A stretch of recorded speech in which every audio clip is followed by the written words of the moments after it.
Hi guys, and welcome to History That Makes You Sleepy. Tonight we stand beside a covered wagon in the pale grey light before sunrise, with damp grass brushing your ankles and the smell of wood smoke hanging low over the yard. A rooster is being dramatic, because apparently even poultry feel the need to comment on major life decisions. Your wagon waits with its canvas hood arched like a small white cloud, except this cloud has iron tyres, squeaky hubs, and absolutely no suspension worth bragging about. Inside it rests nearly everything your family believes it cannot live without. Outside it waits about 2,000 miles of rivers, mud, mountains, dust, boredom, fear, and meals involving suspiciously persistent beans. You probably won't survive this, at least not with your modern expectations, your orthopedic pillow, and your belief that a low battery counts as hardship. So, before you get comfortable, take a moment to like the video and subscribe, but only if you genuinely enjoy what I do here. And as you settle in, tell us where you are listening from and what time it is there. Now, dim the lights, and you step closer to the wagon, where your old life is being folded, stacked, tied, wedged, and quietly mourned. The morning is cool enough to make your fingers stiff. Dew pearls along the wagon tongue. The oxen stand nearby, broad and patient, their breath showing faintly in the air. They do not look inspired. They look like animals who have correctly understood that everyone else has made a poor decision and they are expected to pull it. A leather yoke lies ready, rubbed smooth by use, smelling of sweat, oil, and sun-warmed hide. Someone has greased the axle with thick tallow, and the scent is rich and faintly sour. It clings to the wagon like a reminder that even hope needs maintenance. You look at the wagon bed, not much more than 10 feet long and 4 feet wide, and you feel the first soft shock of the journey. This is not a rolling house, not really. The covered wagon of family memory may look cosy in paintings, with a bonnet of white canvas and a cheerful kettle swinging from the side. But here, up close, it is smaller than imagination wants it to be. It is a box on wheels, a stubborn wooden compromise. Most pioneer families walking west did not ride inside for hours like passengers in a countryside carriage. They walked beside it, behind it, ahead of it, through mud and grass and dust, while the wagon carried food, tools, bedding, spare clothing, cooking gear, and the heavy, awkward objects that could not develop blisters. A mainstream historical fact settles quietly into the scene. Many overland migrants on routes such as the Oregon Trail travelled in farm wagons drawn by oxen, and a common day's progress was often only around 12 to 15 miles when conditions were decent. That sounds almost charming until you remember the total distance.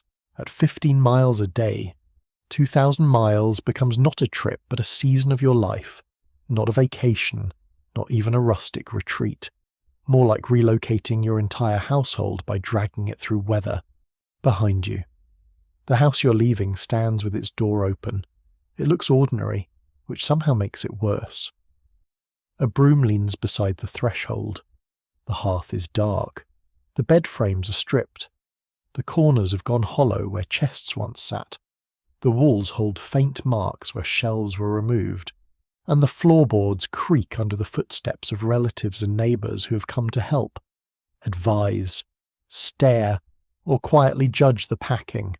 Everyone has an opinion. Nobody has extra space. You're told to choose. Keep the iron cookpot, but leave the rocking chair. Take seed corn, but not the chest of dishes. Bring the Bible, the family papers, the rifle, the axe, the auger, the coffee mill. Leave the tall mirror, though it once made the front room feel grand. Leave the quilt frame. Leave the box of old letters unless you can tuck it under bedding. Every object becomes a tiny trial. The wagon has a weight limit, and sentiment, annoyingly, weighs something. You run your hand over a table your family cannot take. Its surface is worn pale where elbows rested, where dough was rolled, where children carved initials and denied everything. the table will remain behind, or be sold, or given away. There is no room for it in the white-topped box waiting outside. This is where survival begins, not with a dramatic mountain pass, but with deciding which pieces of home must die so the rest of you can move. It is easy, from the softness of a later century, to imagine pioneers as a single type of person, all grim courage and sunbonnets, as if they came stamped from a museum display. But here you are, one family among many, and the reasons for leaving are tangled. Land hunger, debt, rumours of rich soil, restlessness, letters from cousins who make the West sound suspiciously generous, economic panic, weariness with worn-out fields, hope, which is just fear wearing cleaner clothes. You do not know yet whether the journey will reward you. You only know staying has begun to feel smaller than leaving. A neighbour says the word Oregon as though it has a golden edge. Another says California with a lifted eyebrow, as if the whole place might be made of possibility and poor decisions. Someone mentions that the trail is well marked now, that thousands have gone before, that there are ferries in some places, trading posts in others, and graves wherever people learned too late that optimism is not a medical treatment. This is meant to be helpful. It is not entirely helpful. Historians still argue whether the Western movement is best understood through the language of opportunity, displacement, family ambition, national expansion, or all those things braided tightly together until no single strand can be pulled free. For you, standing in the yard while the wagon creaks under another sack of flour, the debate has no clean shape yet. It is not an essay. It is a child asking whether the old apple tree will still be here when you come back, and no one answering quickly. The children sense the strangeness, even if they do not understand the scale. One clutches a rag doll with one button eye. Another has hidden a small tin cup under a shirt, because apparently smuggling begins early. They have been told the journey will be an adventure. This is partly true, in the way dental surgery is an adventure if you describe it with enough confidence.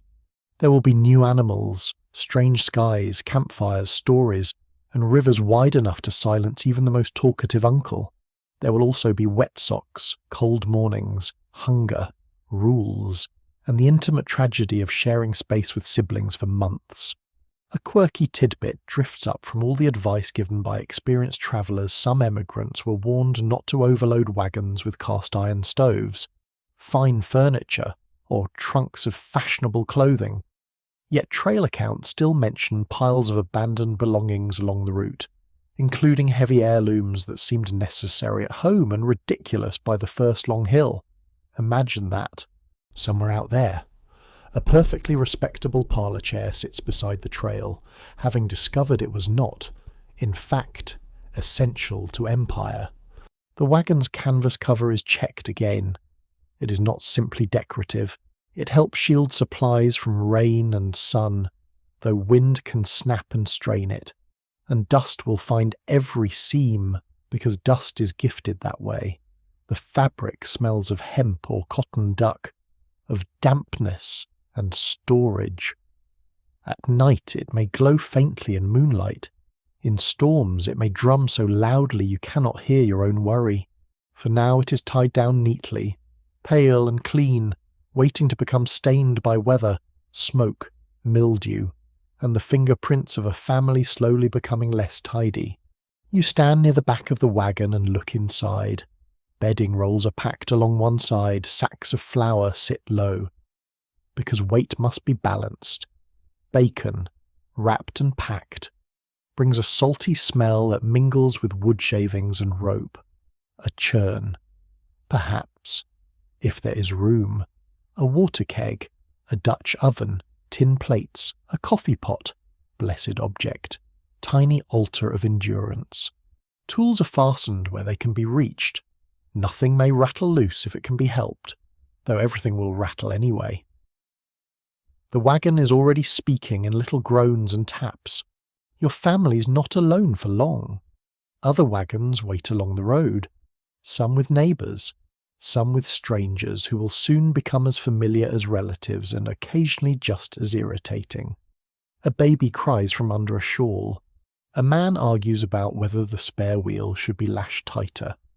A woman stands with her hands still flory from the last bread baked in the old oven. Someone laughs too loudly. Someone else wipes their eyes when they think nobody sees. The departure does not arrive like thunder. It comes in small practical motions. The oxen are yoked. Chains clink. The wagon tongue lifts. A dog runs in excited circles, completely misunderstanding the situation but committed to morale.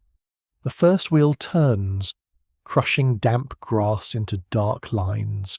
You hear the slow wooden complaint of the hub, the soft grunt of animals leaning into weight, the shuffle of boots, the murmur of voices trying to sound brave. You take one last look back, because of course you do. The house recedes by inches, then by yards. The yard becomes a picture. The apple tree, the fence, the doorway, the patch of earth where you knew every stone and root, all begin to loosen from you, not vanish, not yet. They simply become behind and ahead.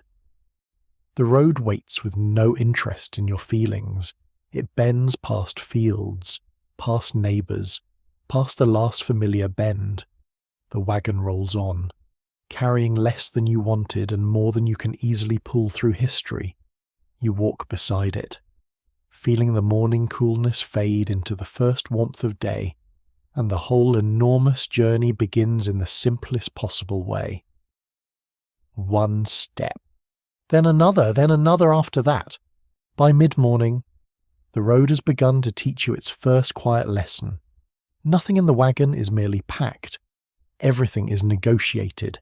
Each sack, each tool, each blanket, each tin plate has survived a small argument before earning its place beneath the canvas. You can feel those arguments with every creak of the wheels, because the wagon remembers weight better than people do. You walk close enough to touch the sideboard, where the wood is still familiar under your fingertips. The wagon sways gently over ruts, and inside, the family's chosen possessions settle into their new order with muffled thumps and whispers. A flour barrel shifts. A skillet knocks softly against a kettle. A loose spoon somewhere performs a tiny metallic complaint every few steps, as if it has been appointed secretary of inconvenience. The wagon bed is not generous. It is a narrow world, and your family has tried to squeeze a household into it. Not a symbolic household, a real one. Food to survive the first months, tools to repair what breaks, bedding for cold nights, clothing for weather that has not yet introduced itself, medicine, such as it is, seeds, perhaps, because the destination is not just a place to arrive, but a place to begin again. A rifle, an axe, a shovel, a coffee pot, because civilization is fragile and must sometimes be brewed in blackened tin. A common piece of practical advice says that a family wagon might carry roughly 1,500 to 2,000 pounds, though the exact load depends on the wagon, the animals, and the optimism of the person doing the counting. You can almost hear some confident father saying, "Just one more chest," while the oxen stare forward with the spiritual exhaustion of creatures who know arithmetic. Too much weight slows the team, strains the wheels, snaps axles, and turns hills into moral tests. Too little weight means hunger, cold, and that special kind of regret that arrives when you discover the thing you left behind was exactly the thing you need. So the packing has been ruthless. Not cruel, exactly, but intimate. The big feather bed is too bulky, so bedding becomes rolls of blankets and quilts tied tight. The heavy crockery stays behind unless someone sneaks in a cherished cup. The brass candlesticks look beautiful and useless, which is a dangerous combination on a trail. Books are reduced to a Bible, a school reader, maybe an almanac, maybe a worn volume of poems if someone is sentimental and stubborn. The parlour clock cannot come. Time, from now on, will be measured by sun, hunger, animal pace, weather, and the distance to water. You remember the table left behind in the yard, and now the loss feels less poetic and more practical. There is nowhere to put it. At camp, supper will be cooked low to the ground. Knees will become tables, boxes will become seats, a trunk will become a workbench until it becomes too annoying and is repacked. The family has not only left home, it has agreed to shrink the rituals of home until they can be lifted, tied, stacked, and dragged across a continent. The smells inside the wagon are already blending into one travelling scent.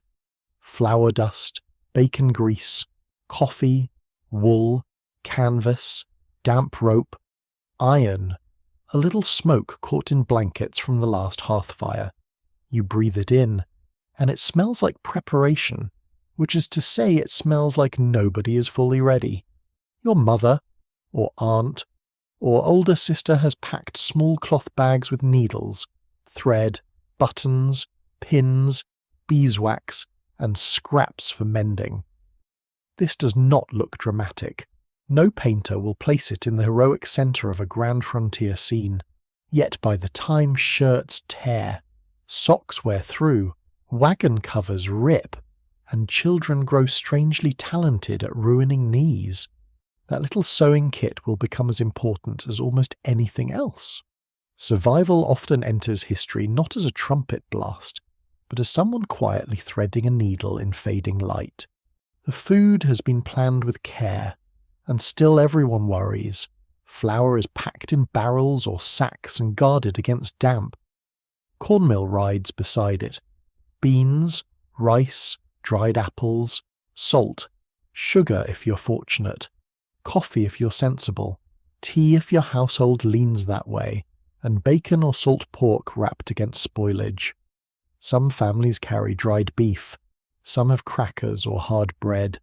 Butter may begin the journey in a crock, though warm weather will quickly make its opinion known.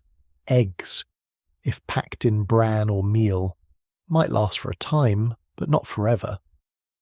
Milk depends on whether a cow is travelling with the party, which sounds charming until you remember the cow also has to walk to Oregon or California like everyone else. A quirky trail tidbit hides in the food stores. Some travellers packed desiccated vegetables, compressed into cakes that looked rather like dark, unpromising bricks. They were meant to prevent scurvy and add nutrition. But many emigrants disliked the taste and texture. Imagine opening a precious supply chest after a hard day and finding what appears to be vegetable-flavoured roofing material. And yet, when fresh greens vanish from the diet, even that odd little brick begins to look less like a joke and more like wisdom. The packing is also shaped by fear. Fear of storms means extra canvas, if there is room. Fear of broken wheels means spare parts. Fear of sickness means bottles with strong smells and stronger promises. Fear of loneliness means a fiddle, perhaps, or a hymn book, or a packet of letters tied with ribbon and tucked where no one will crush it. Fear of the unknown means people bring things that make sense emotionally, even when they make very little sense physically. That is how the trail gets its roadside museums of regret. Historians continue to debate how often emigrants truly abandoned large amounts of goods, compared with how often later storytellers exaggerated the image of trails lined with cast-off furniture. Some diaries describe discarded trunks, stoves, tools, and bedding, especially near difficult crossings or steep climbs. Other accounts suggest the most dramatic scenes became part of frontier legend, repeated until every hill seemed decorated with a piano and a weeping aunt. The truth, as usual, probably creaks along somewhere in between. People did abandon things. People also told stories. You glance toward the animals. Oxen are favoured by many families because they are steady, strong, relatively inexpensive, and able to live on rough grass better than horses. They are not fast. But speed is not the main ambition here. The journey is less a race than a long negotiation with endurance. Oxen move with a slow, deliberate rhythm. Their hooves press into the dirt. Their tails flick. Their ears twitch at flies. They do not care about manifest destiny. They care about grass, water, rest, and not being asked to pull a foolishly packed bureau up a hill. Every so often, someone stops the wagon and checks the load. Ropes are tightened, a barrel is shifted, a chest is wedged more firmly. Weight must sit low and balanced. Because a wagon that tips is not just inconvenient, it can ruin food, injure people, and turn a manageable slope into an afternoon of shouting. You learn the practical music of rope over wood. Knots pulled tight, canvas flapping once before being secured again. You learn that packing is not a thing done once at the beginning. It is a daily ritual, a repeated conversation with gravity. As the road rises slightly, you feel the load in the animals before you see it in the wagon. Their shoulders lean harder against the yoke, the chains draw taut, the wheels bite into soft earth.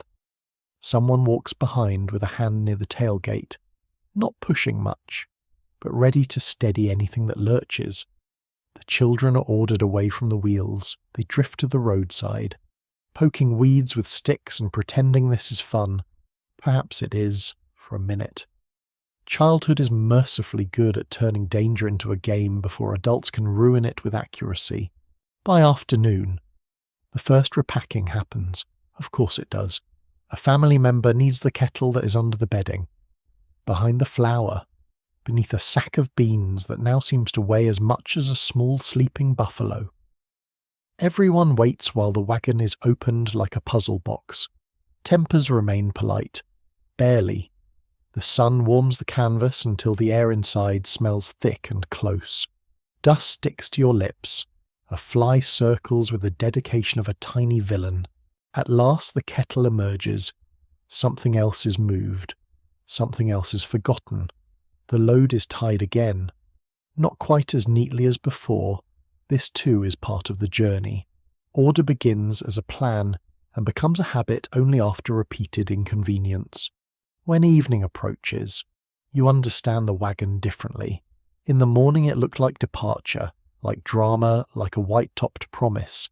Now it looks like a pantry, storeroom, toolbox, medicine chest, wardrobe, memory box, and stubborn wooden stomach. It holds what your family has chosen to be, or at least what it has chosen to carry. And as the wheels roll on into the lowering light, you listen to the soft clatter of your reduced life moving west, every object inside waiting for its turn to become necessary. By the next morning, the road has gathered more wheels. They appear first as pale shapes through a veil of lifting mist. Canvas tops glowing softly beyond the fence lines and hedgerows. One wagon becomes 3, then 7, then a slow, groaning company stretched along the road like a migrating village. You hear them before you properly see them. Iron rims grind over stones, chains clink. Oxen snort. Someone coughs from deep inside a blanket. A child asks the same question for the 5th time, and a tired adult answers with the thin patience of someone already measuring the distance to bedtime. This is how the journey begins to change from a family decision into a shared undertaking. Your wagon is still your own little world, with its flour, bacon, bedding, tools, and spoon that insists on rattling like a tiny silver ghost. But now it moves among others. Other families have packed their own hopes badly, sensibly, sentimentally, or all at once. Other wagons carry their own carefully defended kettles, their own secret packets of letters, their own arguments disguised as luggage. You can smell the mixed smoke of several morning fires, the damp wool of many travellers, and the earthy patience of more animals than anyone would invite to a garden party. At the gathering place, people compare routes with the seriousness of sailors reading the sea. Names pass from mouth to mouth: Independence, St. Joseph, Council Bluffs, Fort Kearny, the Platte River, South Pass, Fort Hall, the Willamette Valley, California, Oregon. The words sound distant and solid, like stepping stones laid across a continent, but no one can see the whole path at once. You have only reports, guidebooks, rumours, letters, memory, and the advice of people who may or may not know what they're talking about. Humanity, being humanity, has brought confidence in larger quantities than certainty. One man unfolds a map and pins it against the wagon side with his palm. The paper is already crease-soft at the folds. Lines wander across blank spaces that are not really blank at all, though many emigrants prefer to imagine them so. Rivers bend like threads. Forts sit like small promises. Mountains rise as ink marks that do not yet make your calves ache. Around the map, heads lean close. Someone says this cut-off saves time. Someone else says it kills animals. A third person heard from a cousin that the grass is better farther north. A fourth person distrusts cousins as a category. A mainstream historical fact rests beneath all this talk by the 1840s and 1850s.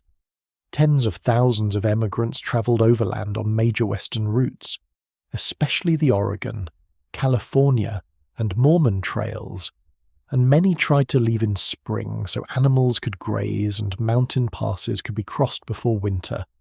Timing is not a decorative detail. It is the difference between moving with grass under hoof and arriving late enough for snow to close around you like a locked door. You listen while older travellers speak of starting too early, when mud swallows wheels, and too late, when heat and short grass punish animals. The trail is not one long road in the tidy modern sense. It is a braid of tracks, crossings, shortcuts, mistakes, and remembered choices. Some stretches are deeply rutted from previous wheels. Others fade over open prairie where one low rise looks much like another, especially when rain blurs the world and every direction seems to have misplaced its signpost. The wagon train must decide how it will govern itself. This sounds grand. But it begins with practical irritation. Who leads? Who chooses camp? What happens when someone lingers too long in the morning? How are night watches arranged? What if animals stray? What if a family falls behind? What if the man with the loudest voice is also the least gifted at decisions? Which history suggests is not impossible. So the families gather in a loose circle, boots sinking into damp soil, shawls pulled close, hats tipped against the light. A captain may be elected, usually someone respected for experience, calmness, or at least the ability to speak without alarming the oxen. Rules are discussed, not too many, because people who are leaving settled life do not always enjoy being told what to do, but enough to keep the company moving. Start at a set hour, camp near water when possible, keep animals from wandering into someone else's flour, stand watch in turn, settle disputes before they poison the whole train. Simple ideas, difficult in practice, like most civilization. A quirky tidbit comes with these trail rules. Some wagon trains drafted formal constitutions, with elected officers and written agreements, almost like tiny republics on wheels. Imagine pausing in the grass, surrounded by oxen, frying pans, crying babies, and suspicious bacon. While grown adults debate procedures with the solemnity of a parliament, it is faintly comic, and yet it makes sense. When your world is rolling at 2 miles an hour toward rivers, mountains, and uncertainty, a little paperwork can feel like a handrail. Historians still dispute how democratic these wagon train governments truly were, especially since the voices most clearly recorded often belonged to adult men, while women, children, hired hands, and others lived under decisions they did not always formally make, around you. The meeting may look orderly, but just beyond the circle, women are repacking food, soothing children, checking bedding for damp, and listening closely. Their opinions travel through husbands, brothers, private conversations, sharp remarks, and the quiet authority of people who know exactly where the clean socks are. You begin to notice the social weather of the company. Some families are cheerful and generous, sharing tools before anyone asks. Others seem already prepared to complain their way to the Pacific. There is the man who knows every trail danger because he has read half a guidebook and heard 2 stories in a tavern. There is the woman whose calm face suggests she has packed both useful medicines and excellent judgment. There are teenagers pretending not to look at other teenagers. There are small children studying the oxen with the grave curiosity of future trouble. Not all travellers begin as strangers.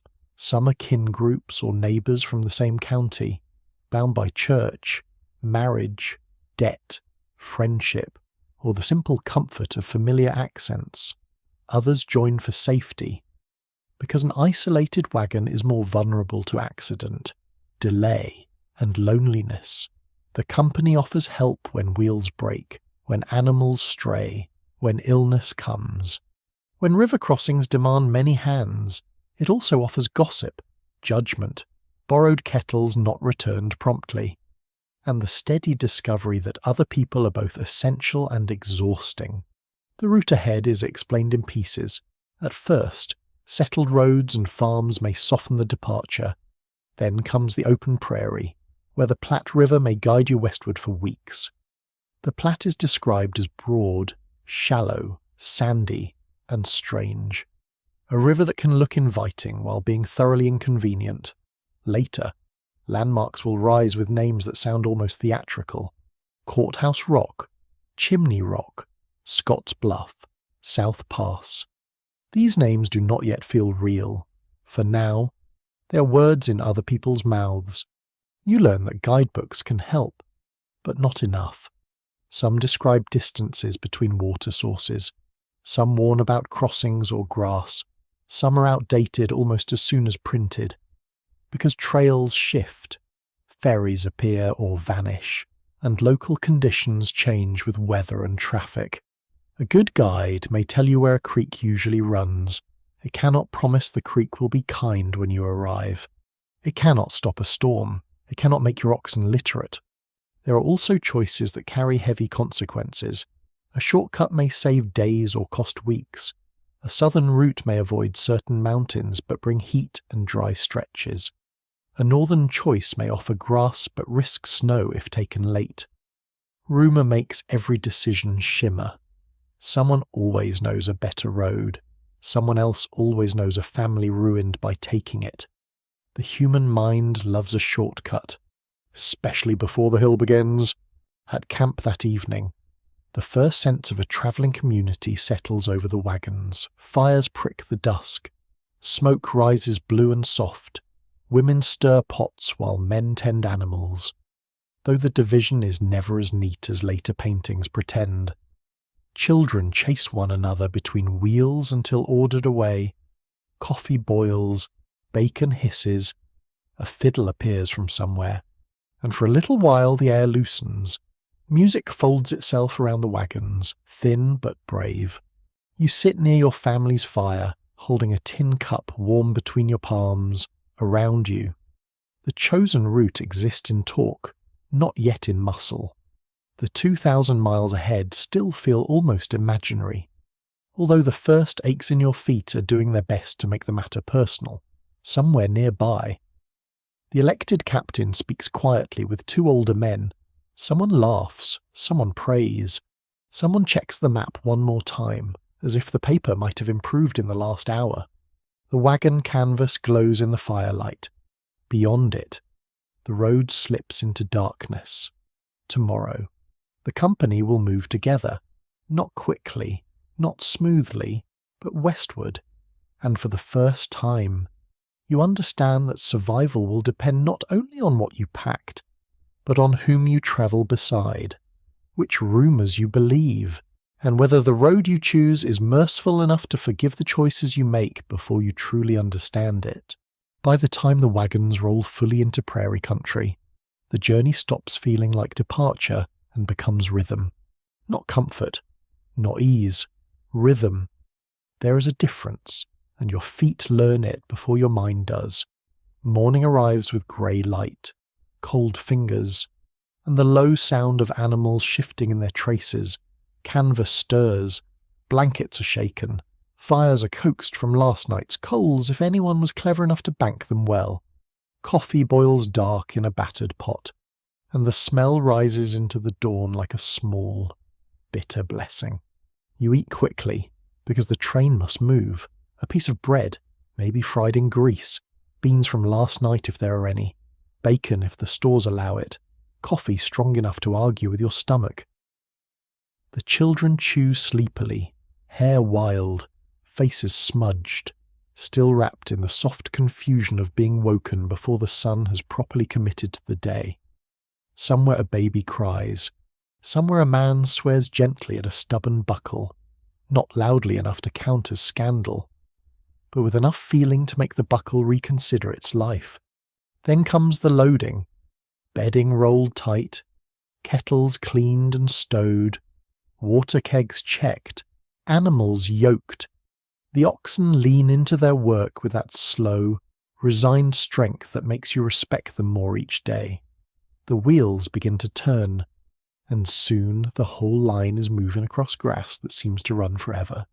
A well-known fact from the overland trails is that many travellers walked most of the way rather than riding in the wagon, partly to spare the animals and partly because the wagon bed was packed with supplies, so you walk. You walk until the shape of the day settles into your bones.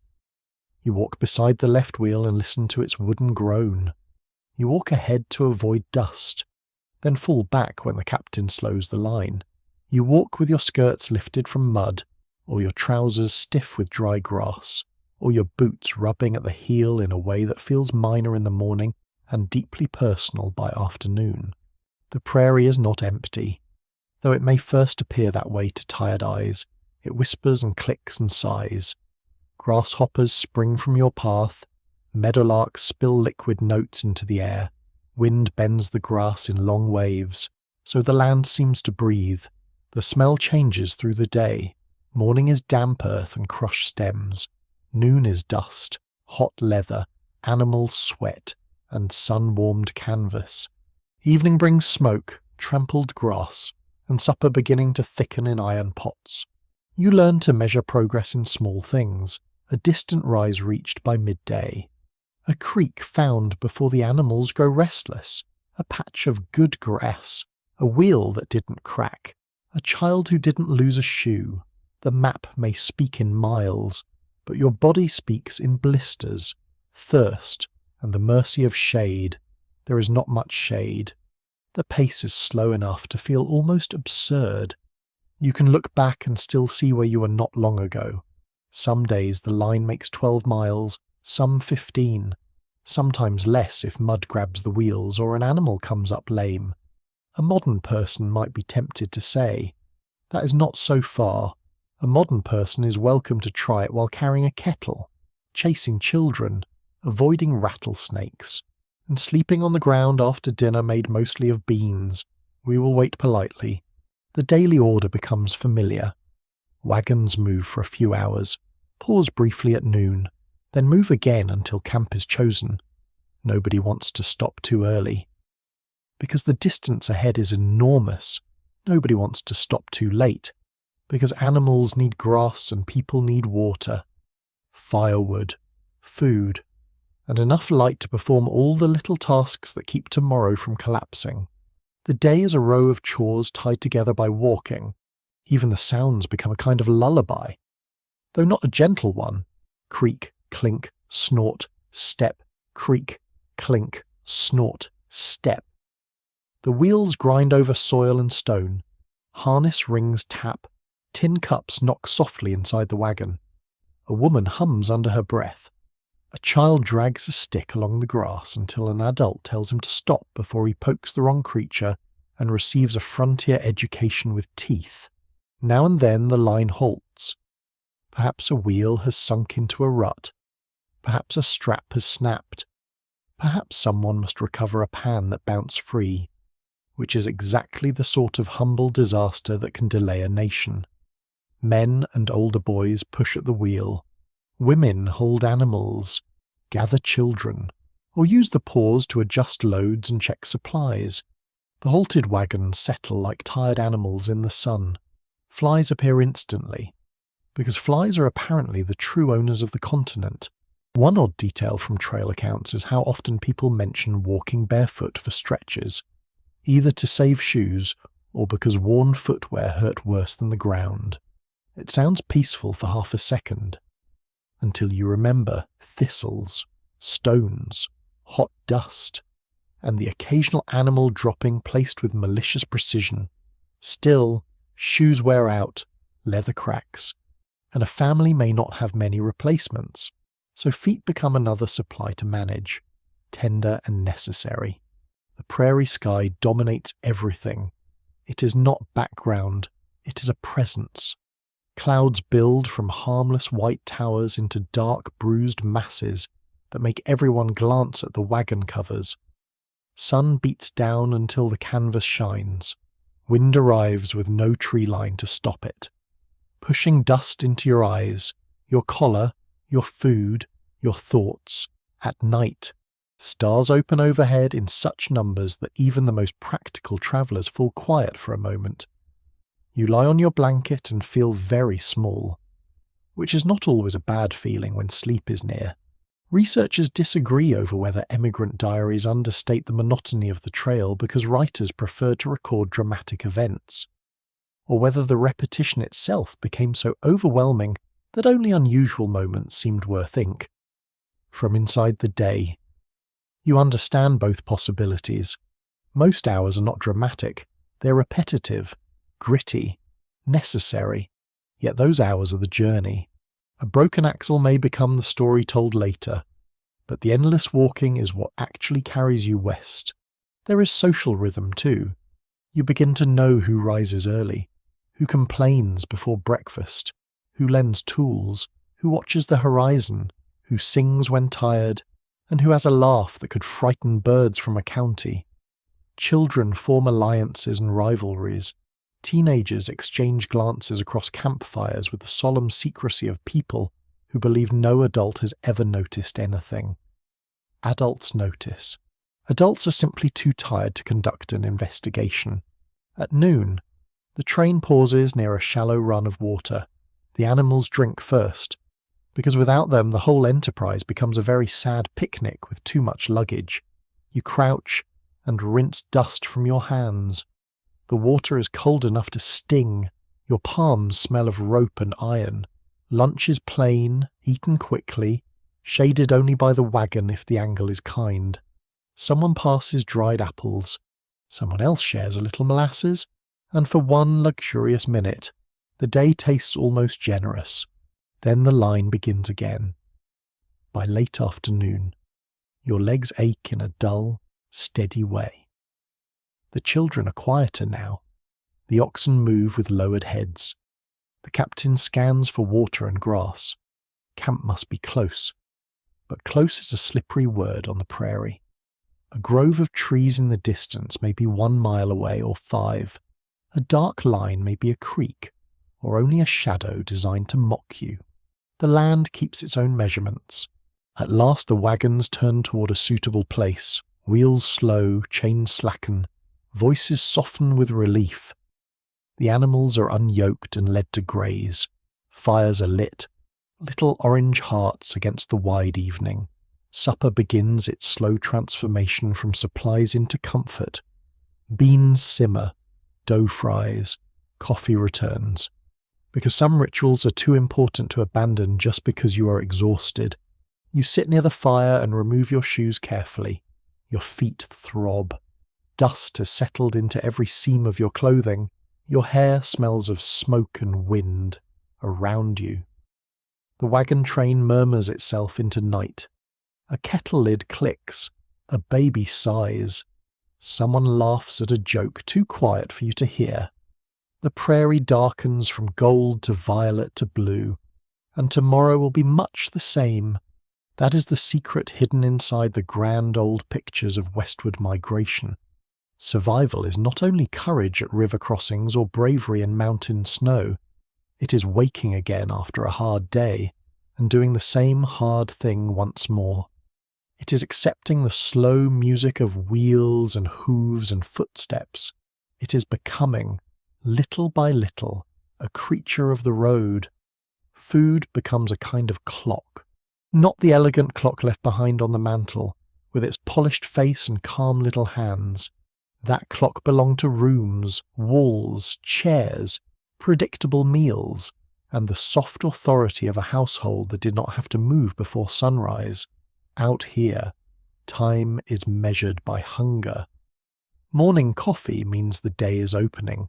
Noon bread means the animals have paused. Evening beans mean the wagons have stopped. The fires are breathing, and everyone is still alive enough to chew. You begin to understand that the wagon is not just carrying food, it is carrying distance in edible form. Every sack of flour is a stretch of prairie. Every slab of bacon is a week of movement. Every scoop of beans is a small promise that tomorrow can be attempted. The 2,000 miles ahead are not only miles, they are meals, carefully counted, then stretched again, like a blanket that is too short for a cold night.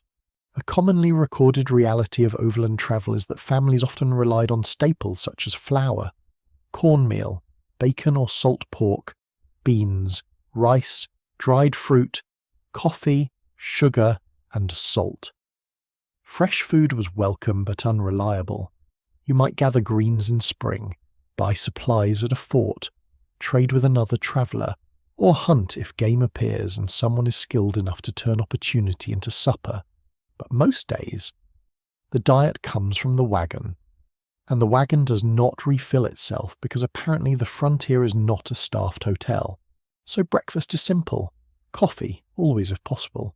Bread fried in grease, if there is time and fuel. Leftover beans, if nobody objects too strongly. Sometimes mush made from cornmeal. Sometimes a strip of bacon cut thinner than anyone wants. You eat standing, sitting on an overturned box, or crouched near the fire while smoke finds your eyes with impressive accuracy. The children complain, then eat. Adults pretend not to be hungry after one portion, which fools absolutely no one. The flour is precious. It must stay dry. Damp flour clumps, spoils, and becomes the sort of problem that makes people stare silently into the middle distance. Bags are tucked beneath canvas, barrels checked after rain, and any tear repaired quickly. You learn to scoop carefully, to avoid waste, to brush fallen meal from a clean cloth back into use, at home. A little spilled flour might have been swept away. Here, waste has a sound, and it is the sound of someone quietly losing patience. Bread changes shape with circumstance, some evenings. There is dough baked in a Dutch oven, the heavy iron pot nestled into coals and covered with more coals on its lid.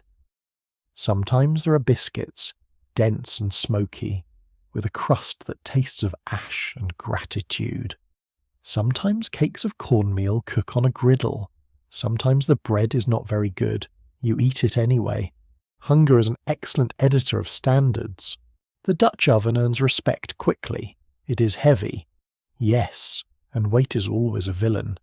But it can bake, stew, fry, and transform dull ingredients into something like a meal.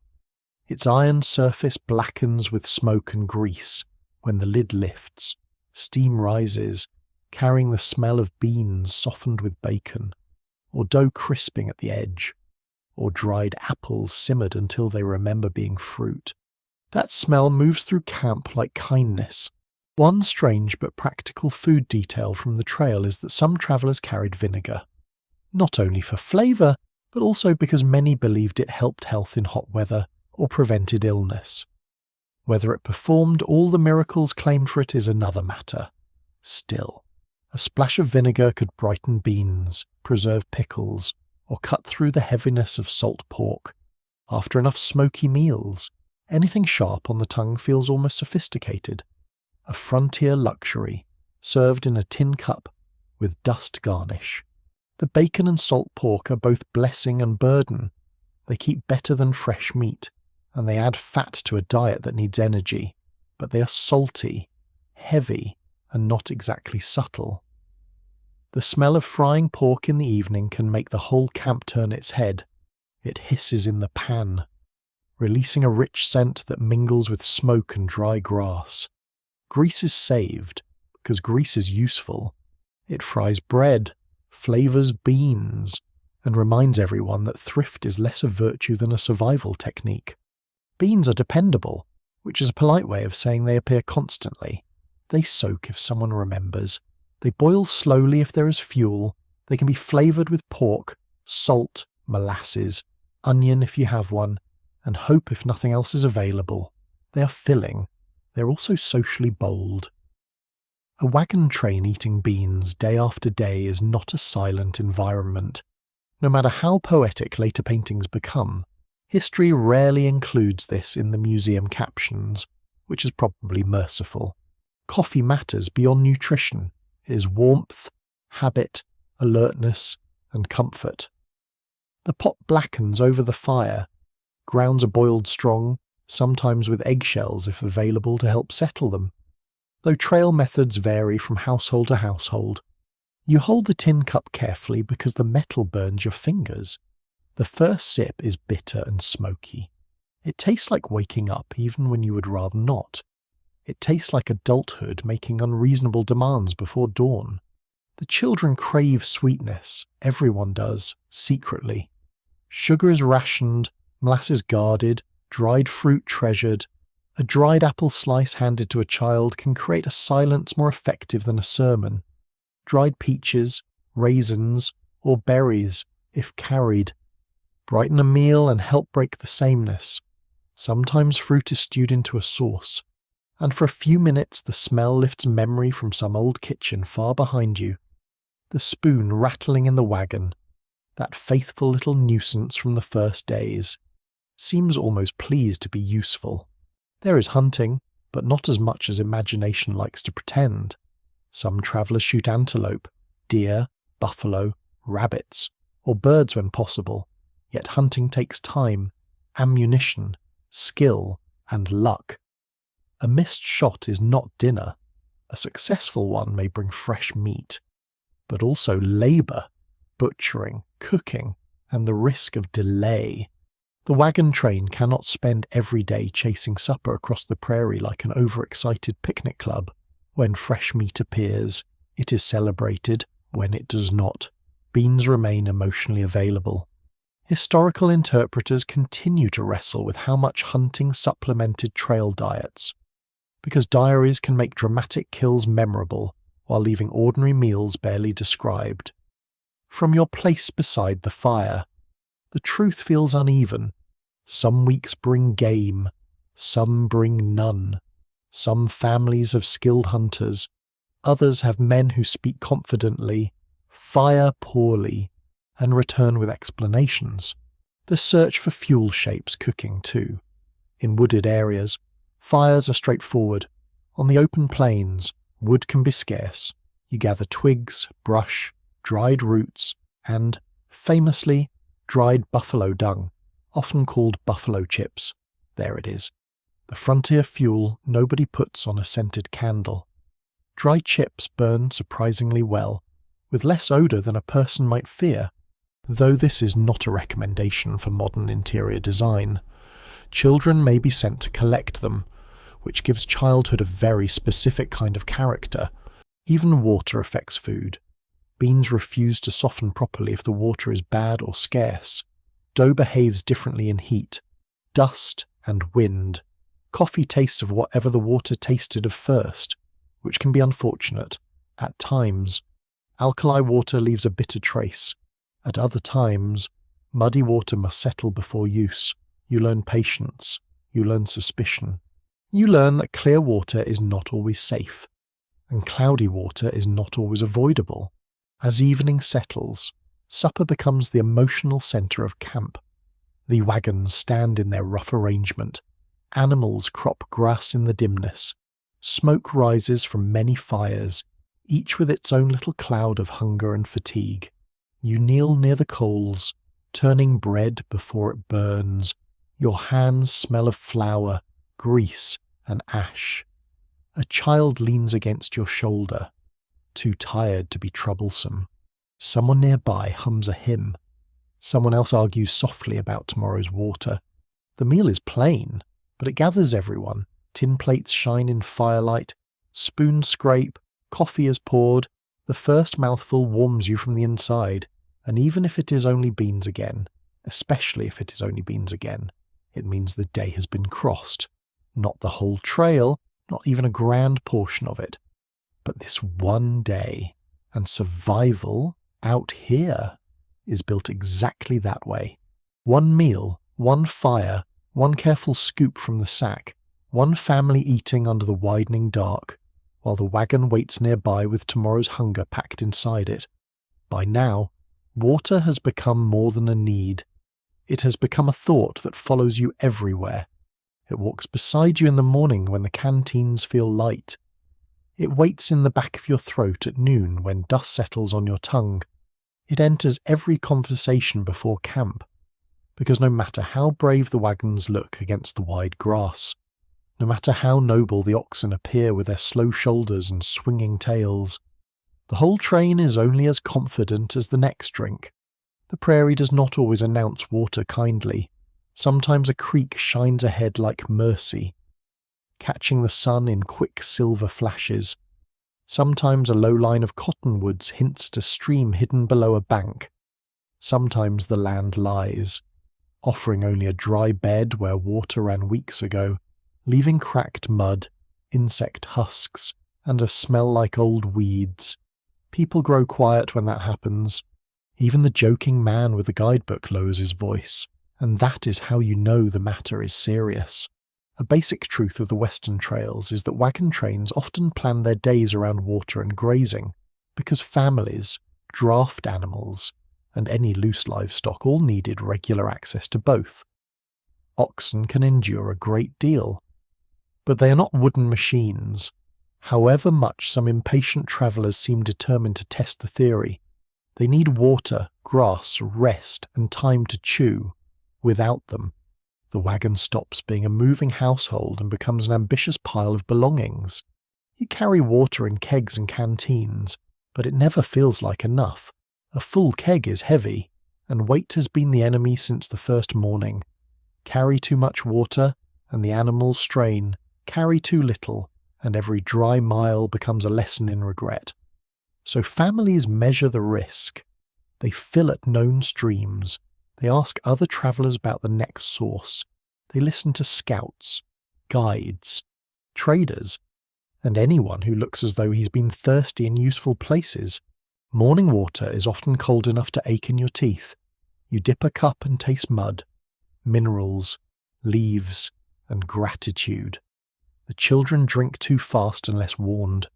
The animals press forward, big bodies bunching near the bank, hooves sinking into soft ground. Men shout. Women hold back smaller children. Buckets swing. The surface breaks into rings and ripples as if the whole stream is being hurried. And then comes the problem of trust. Clear water may be foul. Muddy water may be usable after settling. A stream near a camp may be polluted by animals, washing. And the careless habits of people who have not yet understood that yesterday's convenience can become tomorrow's illness. The worst water does not always smell evil. It may look perfectly innocent, which is very rude of it. So you learn small acts of caution. Let silt settle in a pail. Draw water upstream from where animals drink, if possible. Avoid stagnant pools with scum thick along the edges. Boil water when there is time and fuel. Though tired people do not always do what is wise, coffee helps disguise certain unpleasant tastes, which is one of coffee's less celebrated historical services. If the water is bitter with alkali, everyone notices, even beans seem offended. There is an old trail warning about alkali water, especially in dry regions where mineral salts gathered in pools or flats. Animals could become ill from drinking too much of it, and emigrants learn to recognize white crusts on the ground as a possible danger sign. This is the sort of information that sounds wonderfully practical when spoken beside a fire, and much less charming when you're standing under a hard sun, thirsty, staring at water your body wants and your judgment distrusts. A curious little detail from emigrant accounts is that some travellers tried to improve poor water by adding a bit of vinegar, charcoal, or even letting it stand with cornmeal or other substances to settle the impurities. Did it always work? Not necessarily. Did it make people feel less helpless? Almost certainly. Humans like to do something when nature offers a cup of suspicious liquid and a shrug. Weather has its own rule over water. A clear morning can become a storm by afternoon. You watch clouds rise from the edge of the world, white at first, then grey, then towering and bruised. The wind changes, grass flattens, the air smells metallic and green. Someone calls for the wagon covers to be checked. Children are gathered closer, loose pans are tied down. Because a flying skillet is a poor way to meet destiny, then rain arrives. At first it is a blessing. It taps the canvas, darkens the dust, cools the animals, and lifts the smell of earth so strongly it feels like the ground is exhaling. You tilt your face up and let drops touch your eyelids. For a moment, everyone seems lighter. Water falls freely from the sky, which feels almost extravagant after days of watching every cup. But rain, being rain, does not know when to stop for dramatic effect. Soon the trail softens, ruts fill, wheels sink. Mud grips the iron tires and pulls at them with a wet sucking sound. Boots become heavy, skirts drag, trouser hems darken. The oxen lean forward, patient but strained, their hooves sliding in slick clay. A wagon stuck in mud is not a romantic object. It is a wooden problem surrounded by tired people. The men push at the wheels, shoulders braced. Women unload lighter items to reduce weight, then guard them from the rain under shawls or canvas scraps. Children are told to stand back, then drift forward anyway because children have a talent for being near exactly where they should not. Someone loses a shoe in the mud and retrieves it with the expression of a person reconsidering every dream he's ever had.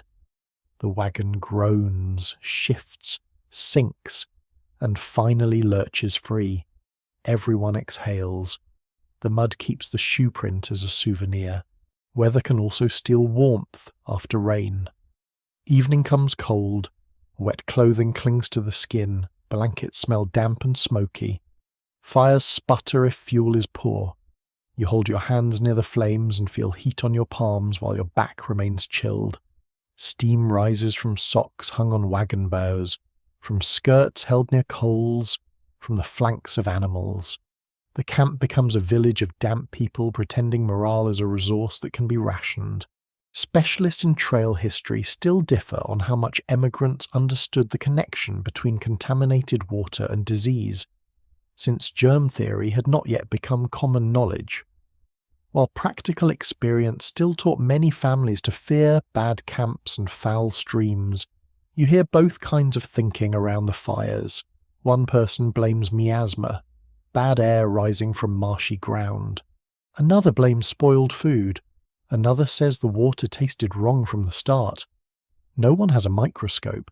Everyone has a memory of someone who drank and then suffered. And yet thirst makes philosophers into gamblers. On a dry stretch, voices become clipped. People stop wasting saliva on unnecessary complaints, which is one of the only benefits of dehydration. Though not a recommended path to social harmony. The children ask when they may drink again. Adults say soon, which may mean soon, or may mean please stop asking before my heart breaks. The animals slow. Their hides twitch under flies. Dust rises around hooves in pale clouds and settles on eyelashes, lips, and the rims of cups. The sound of finding water after such a stretch is unforgettable. First someone calls from ahead, then the word moves backward through the line. Water. It is not shouted wildly, not always. Sometimes it travels almost softly, because relief is too deep for noise. The wagons turn. The animals smell it and lift their heads. People quicken their steps despite aching feet. Then you see it. A creek winding through low grass, narrow but real, shining under the evening light. The camp that night is gentler. Kegs are filled. Faces are washed. Pots are scrubbed. Coffee is made without feeling like theft from tomorrow. The animals drink and then graze, their dark shapes peaceful against the dimming prairie. Someone rinses a child's muddy legs. Someone laughs at the recovered shoe, now drying by the fire like a defeated animal. Bread bakes in the Dutch oven. beans softened properly, which by now feels like a domestic miracle. You sit with a cup between your hands and listen to the creek moving beyond the wagons. Its sound is small, steady, and deeply reassuring. Water over stones, water through grass, water carrying the day away in little silver pieces. The road ahead will bring more dry stretches, more storms, more bitter pools, more swollen streams, more arguments about whether to fill every vessel or trust the next source. But tonight, the kegs are heavy, the animals are watered, and the fire catches cleanly in the damp air, for now survival tastes like plain water, cool on the tongue. And no cup in your whole remembered life has ever seemed so generous. Children do not experience the trail as adults do, though adults keep trying to make them. To you, the road is burden, calculation, duty, and the long arithmetic of flour, water, weather, and animal strength. To a child, at least in the first bright stretches of morning, the road may be a place of beetles, bones, flowers, stones, feathers, and questions no tired grown person is prepared to answer before coffee. The prairie is a classroom without walls, which sounds inspiring until the teacher is hunger. The blackboard is dust, and the lesson plan includes staying away from wagon wheels. The children walk, ride briefly when ill or very small, perch on bedding when allowed, and tumble through the day in that peculiar state between freedom and danger. Their world has widened all at once. Yesterday, home ended at a fence, a lane, a churchyard, a neighbour's field. Now the horizon seems to move every time they move. The sky is too large. The grass is alive. The animals are both companions and hazards. The adults keep saying not to wander, which naturally makes wandering sound like the one truly interesting activity available. A familiar fact from emigrant diaries is that children made up a significant part of many wagon companies. Since westward migration often involved entire families rather than lone adventurers, this matters because the covered wagon is not simply hauling supplies, it is carrying infancy, childhood, sibling quarrels, bedtime fears, loose teeth, skinned knees, and the stubborn need to play even when history is being inconvenient. You watch a little girl collect pebbles until her apron pocket sags with enough geology to concern the oxen. Her mother quietly empties half of them when she's not looking. A boy drags a stick through the dust beside the wagon, making a line that lasts only until the next wheel crushes it flat. Another child marches with great seriousness near the animals, carrying a switch he's not allowed to use but believes gives him authority. A toddler sleeps in the wagon shade, cheeks flushed, while the whole wooden world creaks around him. Their chores begin early. Children gather buffalo chips for fuel, fetch water in small pails, herd loose animals away from trouble, watch younger siblings, collect kindling, shake bedding, hold lanterns, carry messages from one wagon to another, and stand very still when told, which is perhaps the rarest skill of all. These tasks are not symbolic. A child who brings fuel helps cook supper. A child who watches a younger brother near a river may prevent tragedy. A child who finds a missing cup saves everyone from hearing about the missing cup for the next 3 days. Still, they're children. They turn chores into games when possible. Buffalo chip gathering becomes a contest, which is exactly the sort of sentence that proves the past was tougher than the present. They race to see who can spot the first antelope. They name the oxen, even when warned not to become too sentimental, because children and warnings have a famously loose relationship. They make dolls from rags, wagons from scraps, forts from crates, and kingdoms out of mud near the creek. If a stick can become a horse, sword, fishing pole, or royal staff, then childhood has packed better than anyone. One unusual detail from trail reminiscences is that children sometimes saved small treasures from the route, such as polished stones, feathers, shells from river banks, or bits of broken china found at old camps. Adults saw litter, danger, or weight. Children saw souvenirs, somewhere in a wagon, hidden under a blanket or inside a spare shoe. A child's collection grows in defiance of every packing rule from Section 2. Honestly, the oxen have a right to complain. Schooling does not vanish completely, but it becomes irregular and improvised. Some families bring readers, slates, spelling books, or a Bible used for lessons. On rest days, a parent or older sibling may hear spelling, practice sums, or ask a child to read aloud. More often, education happens by necessity. You learn distances from landmarks, weather from clouds, botany from whether a plant is useful or best avoided, and moral philosophy from being told for the 800th time not to tease your sister while she's carrying water. Children also absorb the emotional climate of the wagon train. They hear adults whisper about sickness, water, debt, the mountain passes, and whether the captain knows what he is doing. They notice when food portions shrink. They notice when a mother cries quietly behind the wagon, or when a father returns from scouting with his mouth set hard. Adults may try to soften fear, but children live close to faces, voices, and pauses. They understand more than anyone wants to admit, and misunderstand enough to make the shadows larger. Among historians of childhood, there remains lively discussion about whether trail children remembered migration later as adventure, because youth softened the hardships, or because adult memory polished pain into story. You can see how both could be true. A child may remember the stars, the games, the first sight of buffalo, the taste of dried apples by the fire. The same child may forget, or choose not to dwell on, the thirst, the terror of a river crossing, the endless tiredness, the night when someone did not wake well. Memory is not a ledger, it is a quilt, and some patches are turned under.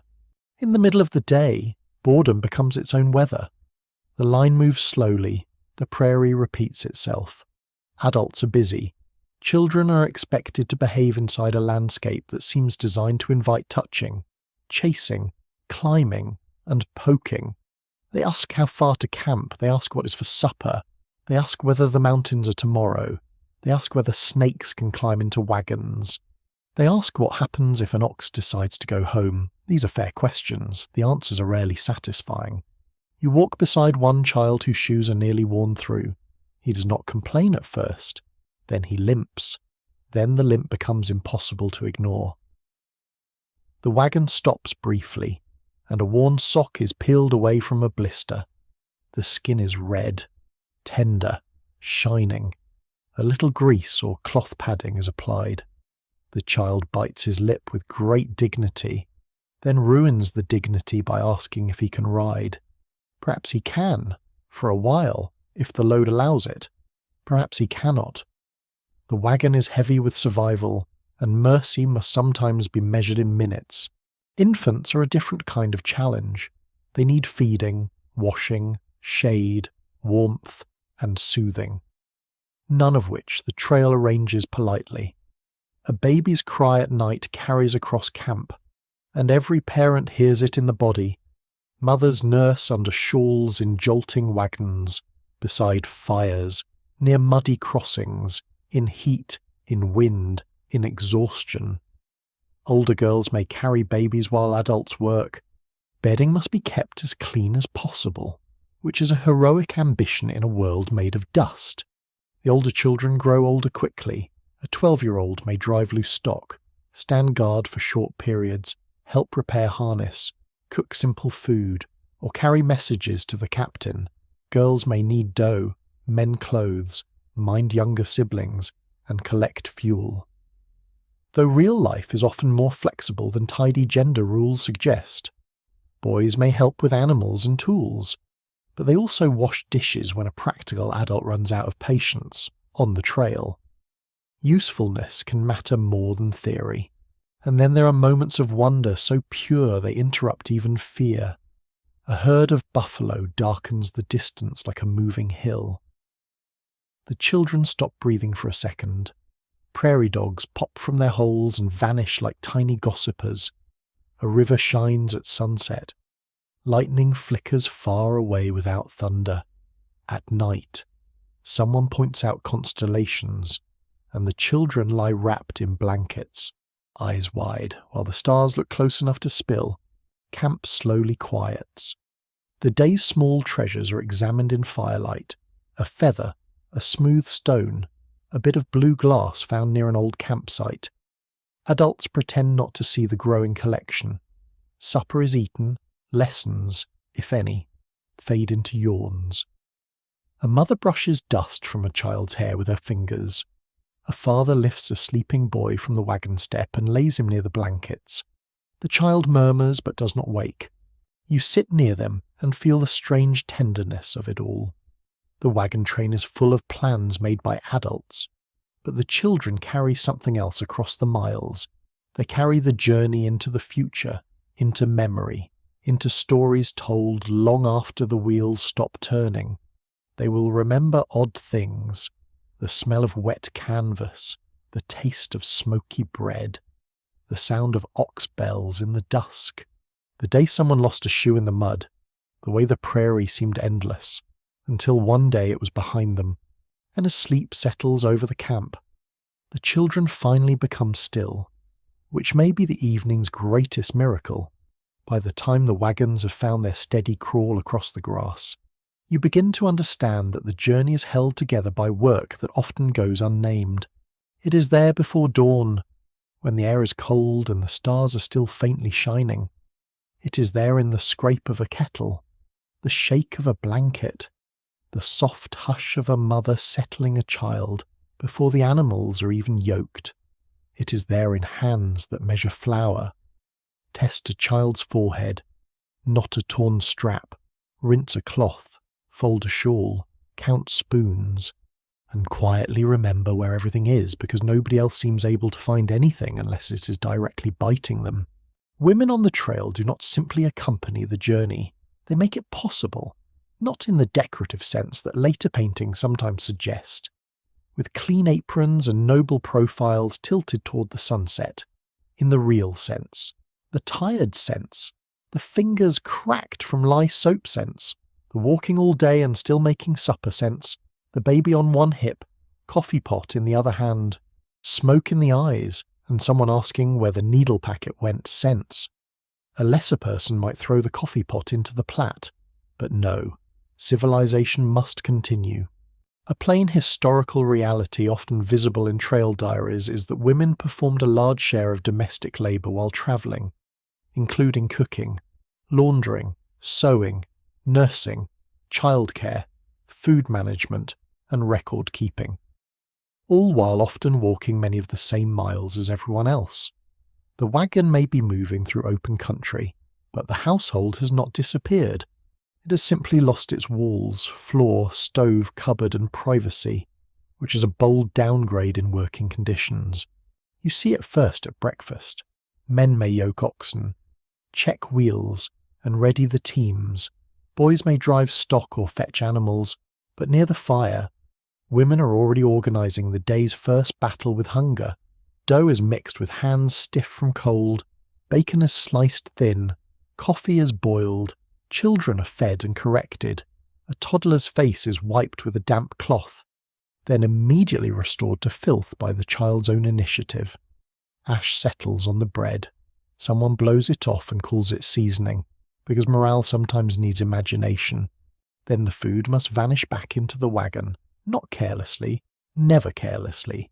Flour tied, grease saved, kettle wiped, cups counted. If one tin cup goes missing, it becomes a family drama with more witnesses than necessary. Bedding is rolled, the baby's cloths are stored, wet things are hung where they might dry during travel, medicines are tucked safely away.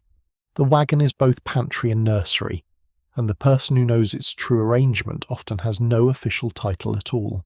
You walk beside a woman whose skirt hem has gathered burrs. She carries a small child for a while, then sets him down, then carries him again when he begins to stumble. Her bonnet shades her face, but not enough. Sun browns the skin around her eyes. Her hands are rough. She listens while her husband discusses the condition of the road with another man, and when they pause, She says quietly that the flour sack has rubbed against a nail and must be moved before it tears. The men look surprised. The flour is moved. History, once again, is rescued by someone noticing the obvious before it becomes a catastrophe. Interpretations differ over how much authority women held within wagon trains, since formal leadership roles usually went to men, while women often exercised influence through household management, social networks, diaries, moral persuasion, and practical expertise. From your place on the road, authority does not always look like giving orders. Sometimes it looks like knowing which child is feverish, which family is running low on salt, which neighbour needs help but will not ask, and which argument should be cooled before it burns through the whole camp. Diaries become a powerful form of labour too. Not every woman writes, of course, and many are too exhausted, too busy, or not literate. But those who keep journals preserve weather, births, deaths, meals, distances, jokes, quarrels, fears, and the dull texture of ordinary endurance. A man may record miles and landmarks. A woman may record that the baby cried all night, that Mrs. Allen shared yeast, that the coffee was gone, that the river looked cruel, that she dreamed of home. Neither record is complete alone. Together, they let the past breathe. One peculiar detail from some women's trail accounts is the effort to maintain small standards of respectability in absurd conditions. A clean collar, hair brushed before Sabbath prayers, a bonnet mended though dust covers everything, a tablecloth spread over a box for a special meal. Even if the wind keeps trying to relocate it to Nebraska, such gestures can sound fussy from a distance. Up close, they are defiance, they say. You may take my parlour, my bedstead, my oven, and my garden path, but you do not get to take all order from me. Laundry is its own quiet saga, when water is available. Clothes are scrubbed near streams, beaten, rinsed, wrung, and spread over bushes, wagon tongues, ropes, and grass. Soap may be homemade, harsh, and precious. Fingers redden in cold water, mud stains refuse to surrender. Smoke clings to fabric with deep emotional commitment. Children produce dirt faster than any known cleaning system can respond. A woman washes a shirt, hangs it to dry, and watches a gust of wind blow it into dust. There are spiritual trials, and then there is laundry on the trail. Childbirth may happen on the road too, because babies are famously indifferent to travel schedules. A wagon becomes a birthing room. Blankets are hung for privacy. Women gather, bringing water, cloth, experience, prayers, and calm faces even if they are not calm inside. The train may stop or move slowly, depending on circumstance. Soon a new cry rises beneath the canvas, thin and astonishing. Then the next meal still has to be cooked. That is the part heroic stories often skip. Life arrives, and supper still expects attention. Women also nurse the sick, and this burden is heavy because illness is frightening when help is far away. A fevered child is cooled with cloths, a husband with chills is covered and watched, a neighbour's wound is cleaned, herbal teas, patent medicines, poultices, laudanum, camphor, quinine if available, and home remedies all appear from boxes and memory. Some help, some simply give hope a smell. The caregiver sits through the night listening to breathing while the camp sleeps in uneasy patches. You notice how women create community. They share sourdough starter, sewing needles, childcare, gossip, grief, and warnings. They borrow and lend quietly. They know who has extra dried apples, who is near despair, who lost a keepsake, who is pretending not to need help around the fires, while hands mend and stir and fold. News passes through the female side of the wagon train with impressive speed. If there were a telegraph made of glances and half sentences, they would have invented it by supper. There is also anger, soft, controlled, sometimes hidden, but real. Anger at leaving a mother behind, Anger at a husband's dream that has become everyone's hardship. Anger at dirt, hunger, danger, childbirth without comfort, endless walking, and the expectation of cheerfulness. Some women write bitterly in diaries, some pray, some fall silent.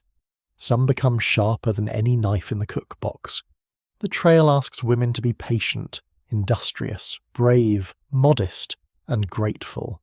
This is quite a list, especially when your shoes are wet. And yet there are moments of pleasure. A song while kneading dough, a shared laugh over a child's nonsense, a sunset that turns the wagon canvas rose-coloured, the rare joy of clean hair, the smell of bread actually turning out well in the Dutch oven, a letter read aloud from family behind you, handled so often the folds soften like cloth, the satisfaction of making a good camp from almost nothing. Evening settles, and women's work continues as men finish with animals and repairs. Supper is served. The smallest children are fed first or quieted with crusts. Plates are scraped. Leftovers are guarded. Water is heated, clothing is mended in firelight. A woman bends close to a torn sleeve, needle flashing, her face lit gold and shadowed at the edges. Around her, the vast country darkens. Above her, stars gather. Beside her, someone asks again where the spare buttons are. She knows. Of course she knows, and as you lie down later, listening to the muffled creak of wagons cooling in the night air, you understand that survival is not only pulled by oxen or guided by maps, it is cooked, washed, stitched, soothed, counted, remembered, and carried in tired hands that do not always appear in the grandest stories. Though without them the whole long road would quietly come apart. By now, the animals have become part of the family in the most practical, unromantic sense. Not pets, not exactly companions, though children may whisper to them and slip them names they did not request. The oxen, mules, horses, loose cattle, and sometimes milk cows are the muscle of the journey. They are the slow beating heart beneath the wagon train. When they move, everything moves. When they falter, every dream packed under canvas suddenly feels much heavier. You walk beside the team and hear their steady breathing. The oxen pull with their broad foreheads lowered, shoulders working beneath the yoke, hooves pressing into the dust with a rhythm almost older than speech. Their hides twitch against flies, their tails flick. Their eyes remain calm in a way that can seem wise, though perhaps they are simply thinking about grass with admirable focus. The wooden yoke creaks, chains draw tight. The wagon answers with its familiar groan, as if all the pieces of your travelling life are clearing their throats at once.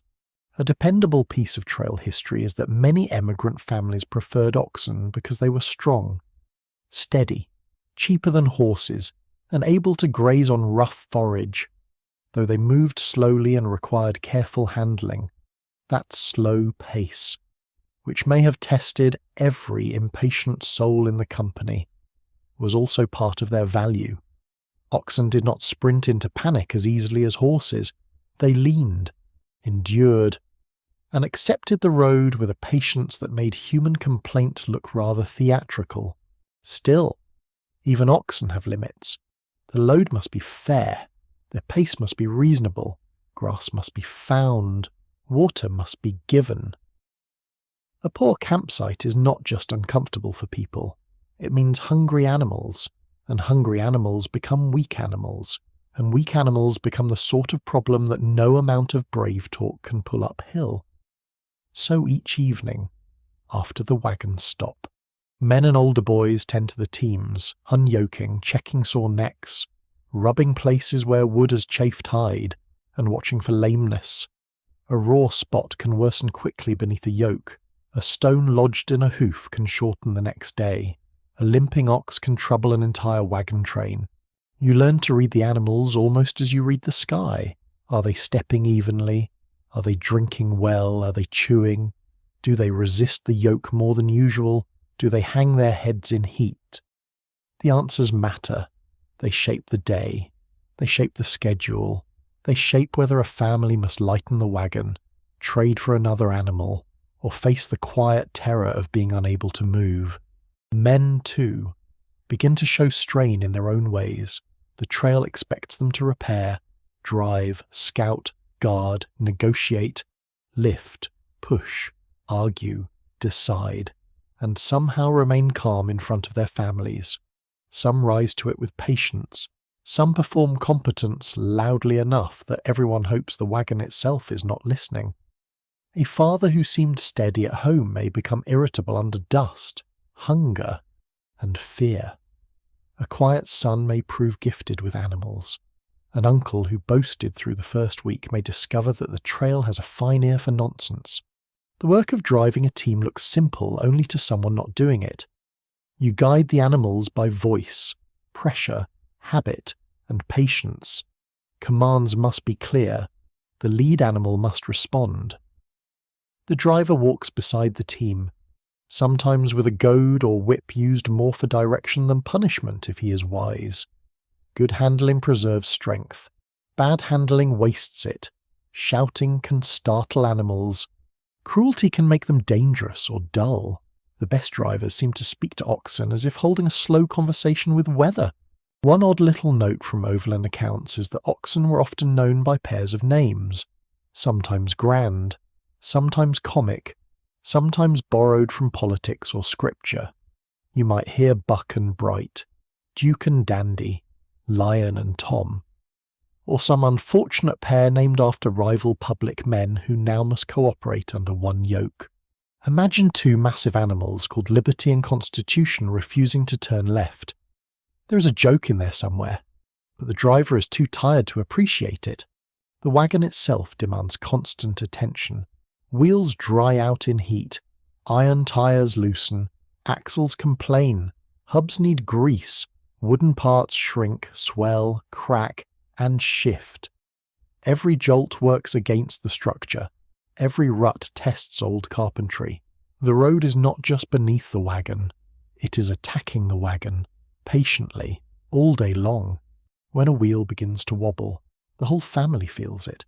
The sound changes first, a slight knock, a repeating unevenness, a rhythm that does not belong. Someone calls a halt. The wagon is examined. Men crouch beside the wheel, hands blackened with grease and dust. The problem may be simple, or it may become the afternoon's entire personality. Tools emerge from the wagon.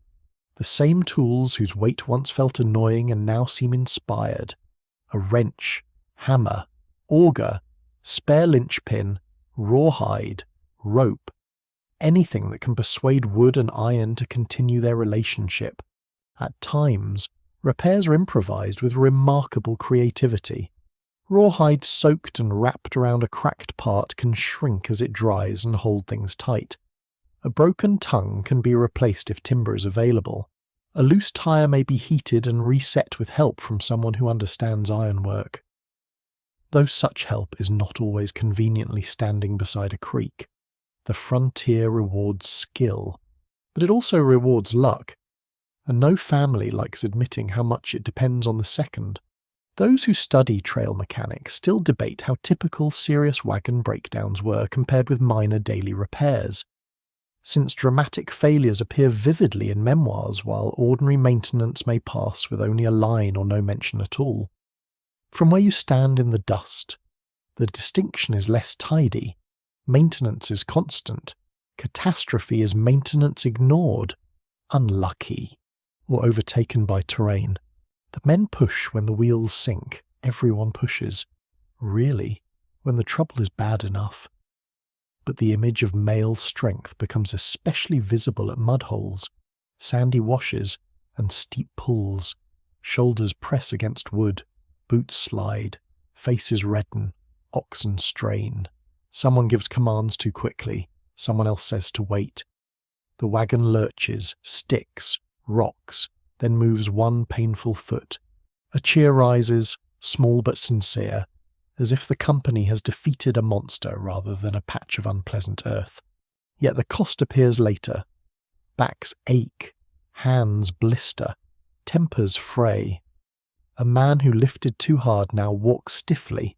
A boy pretending to be grown hides a strained wrist.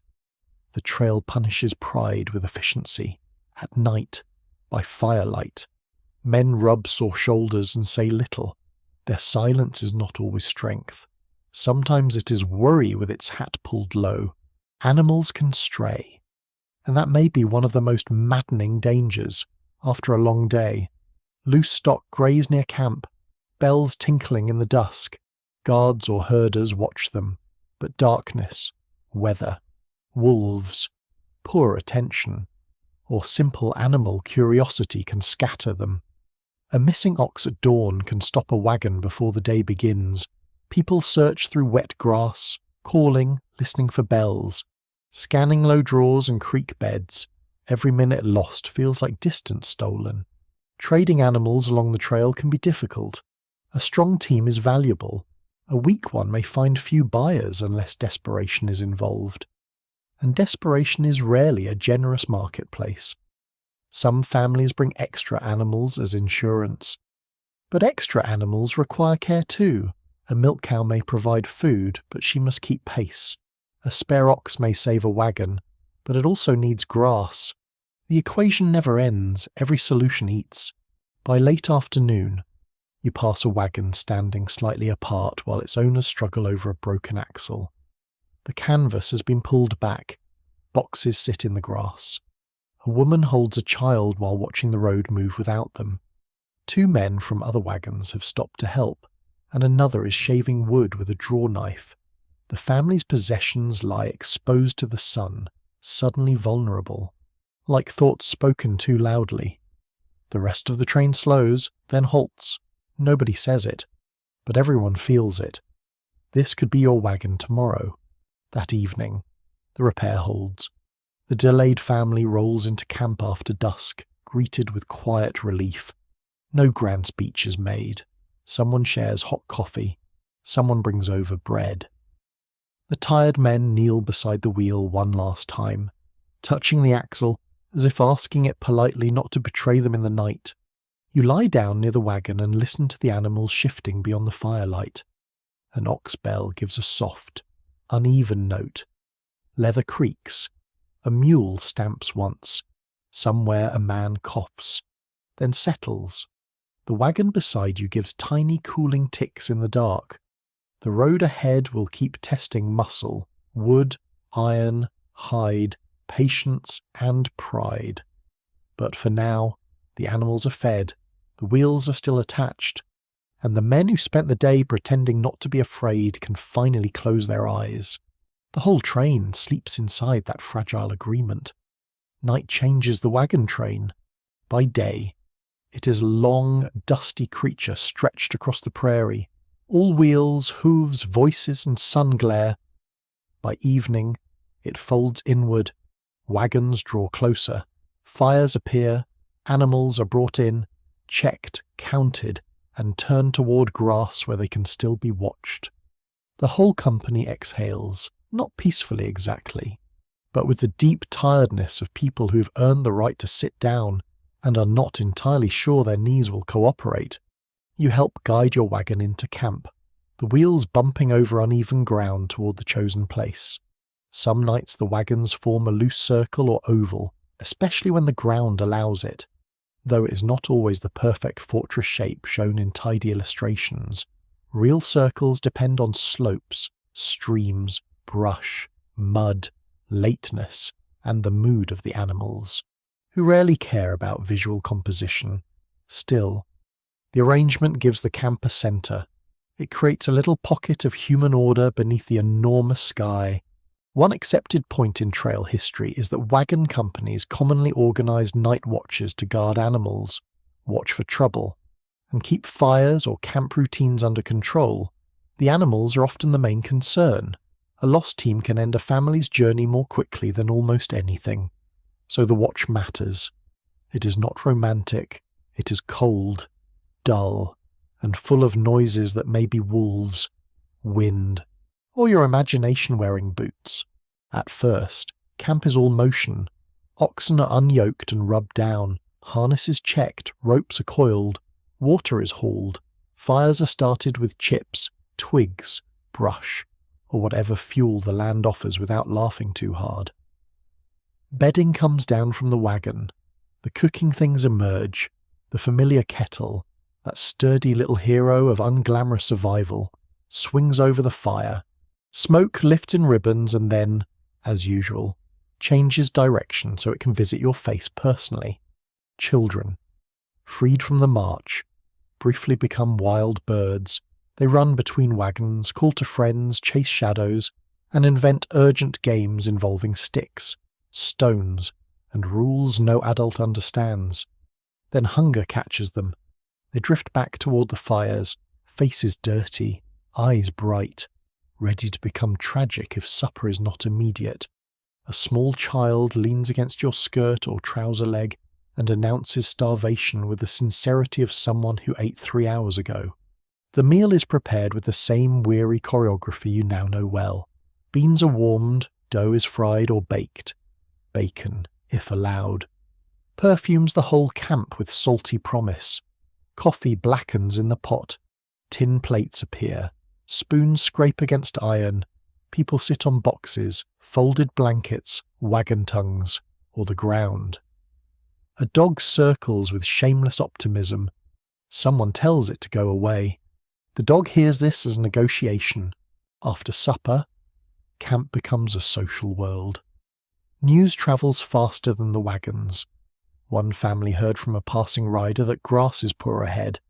Another says a ferry is operating at a river crossing, though the fee may be high.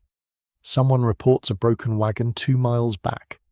Someone else saw fresh tracks and claims they are from a large herd of buffalo, or possibly cattle, or possibly the imagination of a man who enjoys being listened to. The talk moves from fire to fire, gathering confidence as it goes.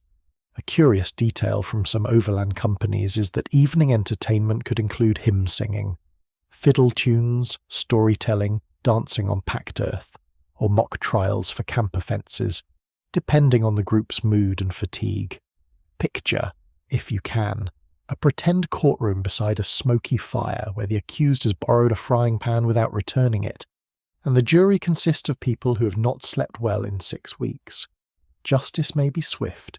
It may also be seasoned with sarcasm. Rules are necessary because camp is crowded with need. Animals must not be spooked.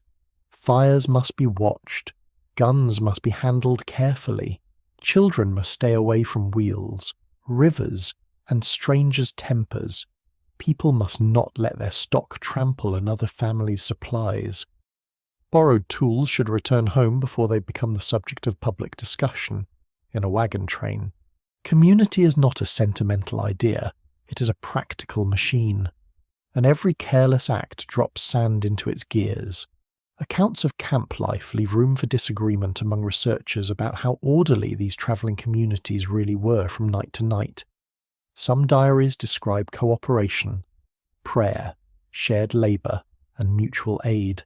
Others complain of quarrels, selfishness, noise, bad leadership, and neighbours whose animals behaved better than they did, standing there in the fire glow. You suspect both are true. People are kind, people are irritating. A wagon train simply gives them fewer rooms in which to hide it. This circle of wagons does not seal out fear, but it gives fear edges beyond the fires. The prairie darkens quickly. The grass turns black. Low shrubs become crouching shapes. The sky, which felt open and bright all day, becomes immeasurable. You hear animals breathing. You hear bells from grazing stock. You hear the creak if one is nearby, slipping over stones with a sound too calm for the human imagination.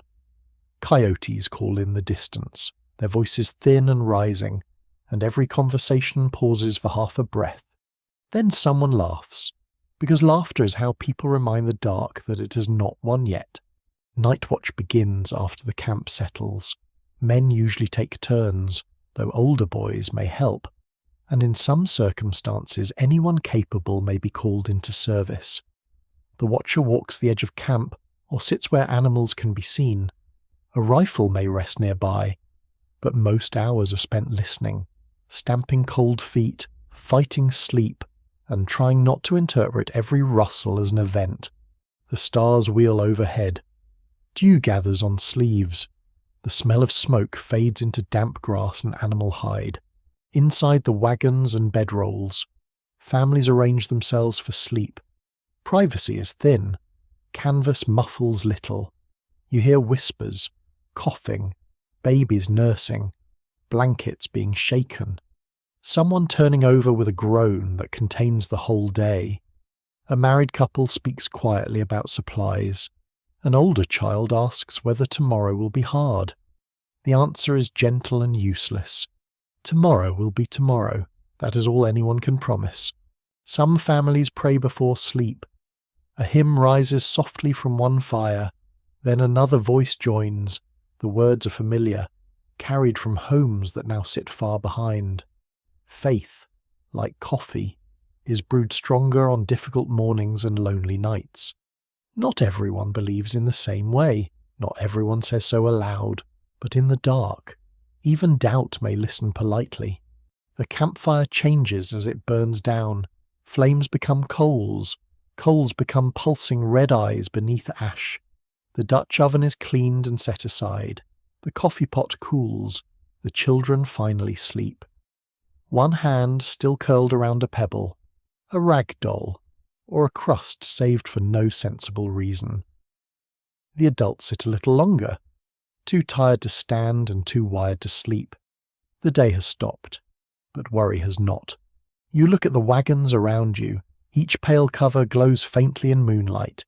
Each holds a reduced household, a family's gamble, a small wooden archive of tools, food, bedding, and memory.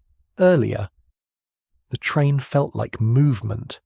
Now it feels like a village that knows it cannot stay. A watcher passes near your fire and nods. His boots make a soft brushing sound in the grass, somewhere beyond him. An ox shifts and its bell gives one low note. The sound travels through camp, simple and reassuring. Still there, still close, still possible to move in the morning. You pull your blanket higher and feel the chill ground beneath your hip. Smoke clings to your hair. Your feet ache. Your hands smell of grease, rope, and supper. The stars are bright enough to make the sky seem deep rather than high, as if you might fall upward into it if you stared too long, so you close your eyes. Around you, the wagon train breathes in layers, people, animals, fires, wind, water if you're lucky. Rules and watchmen guard the edges. Weariness guards the centre, and in this temporary circle, this fragile night made from canvas, wood, smoke, and trust, you sleep as pioneers often had to sleep, lightly, gratefully, and ready to rise when the road calls again. Illness travels with a wagon train as quietly as dust. It does not always announce itself with drama. Sometimes it begins as a child who refuses breakfast. Sometimes it's a mother pressing the back of her hand against a forehead and pausing just a little too long. Sometimes it is a man who says he is only tired, then stumbles while reaching for a harness strap. The road keeps moving. But sickness asks its own questions, and it does not care how far the next water is. You have already learned to fear broken wheels, muddy crossings, lost animals, and bad weather.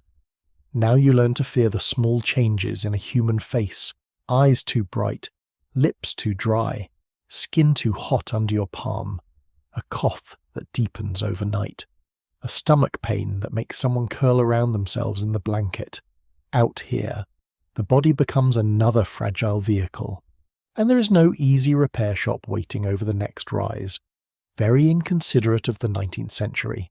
Honestly, a solid historical point is that cholera became one of the most feared diseases on the overland trails, especially during outbreaks in the mid-19th century, because it could strike quickly and spread through contaminated water or crowded camps. The travellers do not understand bacteria the way later generations will. They know the results. A person may seem well in the morning and desperately ill by night. The fear of that speed moves through camp like a cold wind. People speak of bad air, spoiled food, damp ground, foul water, divine judgment, exhaustion, and bad luck. Sometimes they're partly right without knowing why. Camps placed too close to dirty water can become dangerous. Crowded stopping places, where many wagon trains have used the same stream banks, may carry hidden risks. Waste left carelessly near water can return in someone else's cup. The trail teaches hard lessons in public health before the language for those lessons has fully arrived. You watch as a family in the next wagon tends a feverish boy. He lies under a thin blanket in the shade of the canvas, his hair stuck to his forehead. His mother dips cloths in cool water and lays them along his neck. His father stands nearby holding a tin cup, useless with worry, which is a very common male medical posture. The boy mutters in his sleep. Around him, camp sounds continue with unbearable normality. A kettle lid clinks, oxen crop grass. Someone laughs too loudly at another fire, then quiets when reminded by a glance. Medicine chests vary from family to family. Some carry calomel, quinine, laudanum, castor oil, camphor, paregoric, mustard, peppermint, vinegar, salves, bandages, and patent remedies with labels promising more confidence than chemistry. Quinine may help with malaria. Laudanum can dull pain but brings its own dangers. Calomel, containing mercury, is given for many complaints with a kind of enthusiasm that makes modern listeners wince gently into their pillows. Still, these are the tools people have, and desperation makes even harsh remedies look like kindness. One peculiar medical detail from the period is that some families carried small booklets of domestic medicine, with instructions for treating everything from fevers to snake bite, often mixing practical advice with theories that now feel rather adventurous. You can imagine a tired parent under canvas, squinting at a page by lantern light, trying to decide whether the child needs peppermint tea, a poultice, a purge, prayer, or all of them, because nothing says restful evening like becoming your own frontier clinic. Accidents are constant companions too. A wagon wheel can crush a foot if someone slips too near. An axe can glance wrong. A cooking fire can burn a hand. A frightened animal can kick. A riverbank can crumble. A child can tumble from a wagon. Though everyone has been warned, repeatedly, in every tone available to human speech, injuries that might be manageable at home become dangerous when dirt, heat, and delay are added. You help clean a cut on a young man's hand after he mishandles a knife while cutting bacon. The wound is not large, but blood mixes with grease and dust, and he looks embarrassed more than hurt. Water is warmed, cloth is found, someone pours whiskey over the cut, partly as disinfectant and partly because people trust whiskey to have opinions about everything. He hisses through his teeth. A strip of clean linen is tied around his palm. He flexes his fingers and jokes badly. Everyone laughs because the alternative is admitting how quickly a small wound can become serious. Childbirth brings another kind of danger. You have already seen how women gather with quiet competence when labour begins, but the risks are real. There may be no doctor, no proper bed, no clean room, no guarantee that the train can stop long enough. A wagon canvas becomes a curtain. Blankets become walls. Boiled water becomes luxury. The sounds from inside are low, private and intense. Outside, the prairie wind moves through grass as if nothing extraordinary is happening. When the baby cries, relief passes through camp, not loudly, just a soft loosening of shoulders. Someone smiles into their coffee, someone whispers thanks. Yet the mother is pale and trembling, and the next days will be hard. She must recover while the trail continues to ask for miles. The infant must be kept warm, shaded, fed, and protected from dust. A new life arrives into motion, which seems unfair and beautiful at once. Modern historians have not fully agreed on how emigrants weighed the dangers of disease against the economic and emotional pressures pushing them west. Because diaries often reveal fear, but not always the private calculations behind the decision to continue in your place. The question feels less abstract when someone falls ill. The family must decide whether to stop and risk losing the company, move and risk worsening the sickness, or ask the entire train to wait. Compassion and practicality sit uneasily beside the same fire. There are nights when the sick are tended in shifts. A woman stays awake with a neighbour's child while the mother sleeps for an hour. An older girl carries water again and again, her arms aching. A man rides or walks ahead to ask whether anyone in another train has medicine. Someone searches through boxes for a clean cloth. Someone else offers dried herbs, a little sugar, a swallow of brandy, a remedy learned from an aunt who trusted it completely. Though the aunt is not present to defend her science, the sound of illness changes camp. Conversations drop lower. Children are kept away from certain wagons. People ask questions with their eyes before speaking. Fires burn later. The night watch listens not only for animals, but for coughing, crying, or the sudden, urgent call of a name, the camp circle. So reassuring in Section 10 feels both protective and fragile.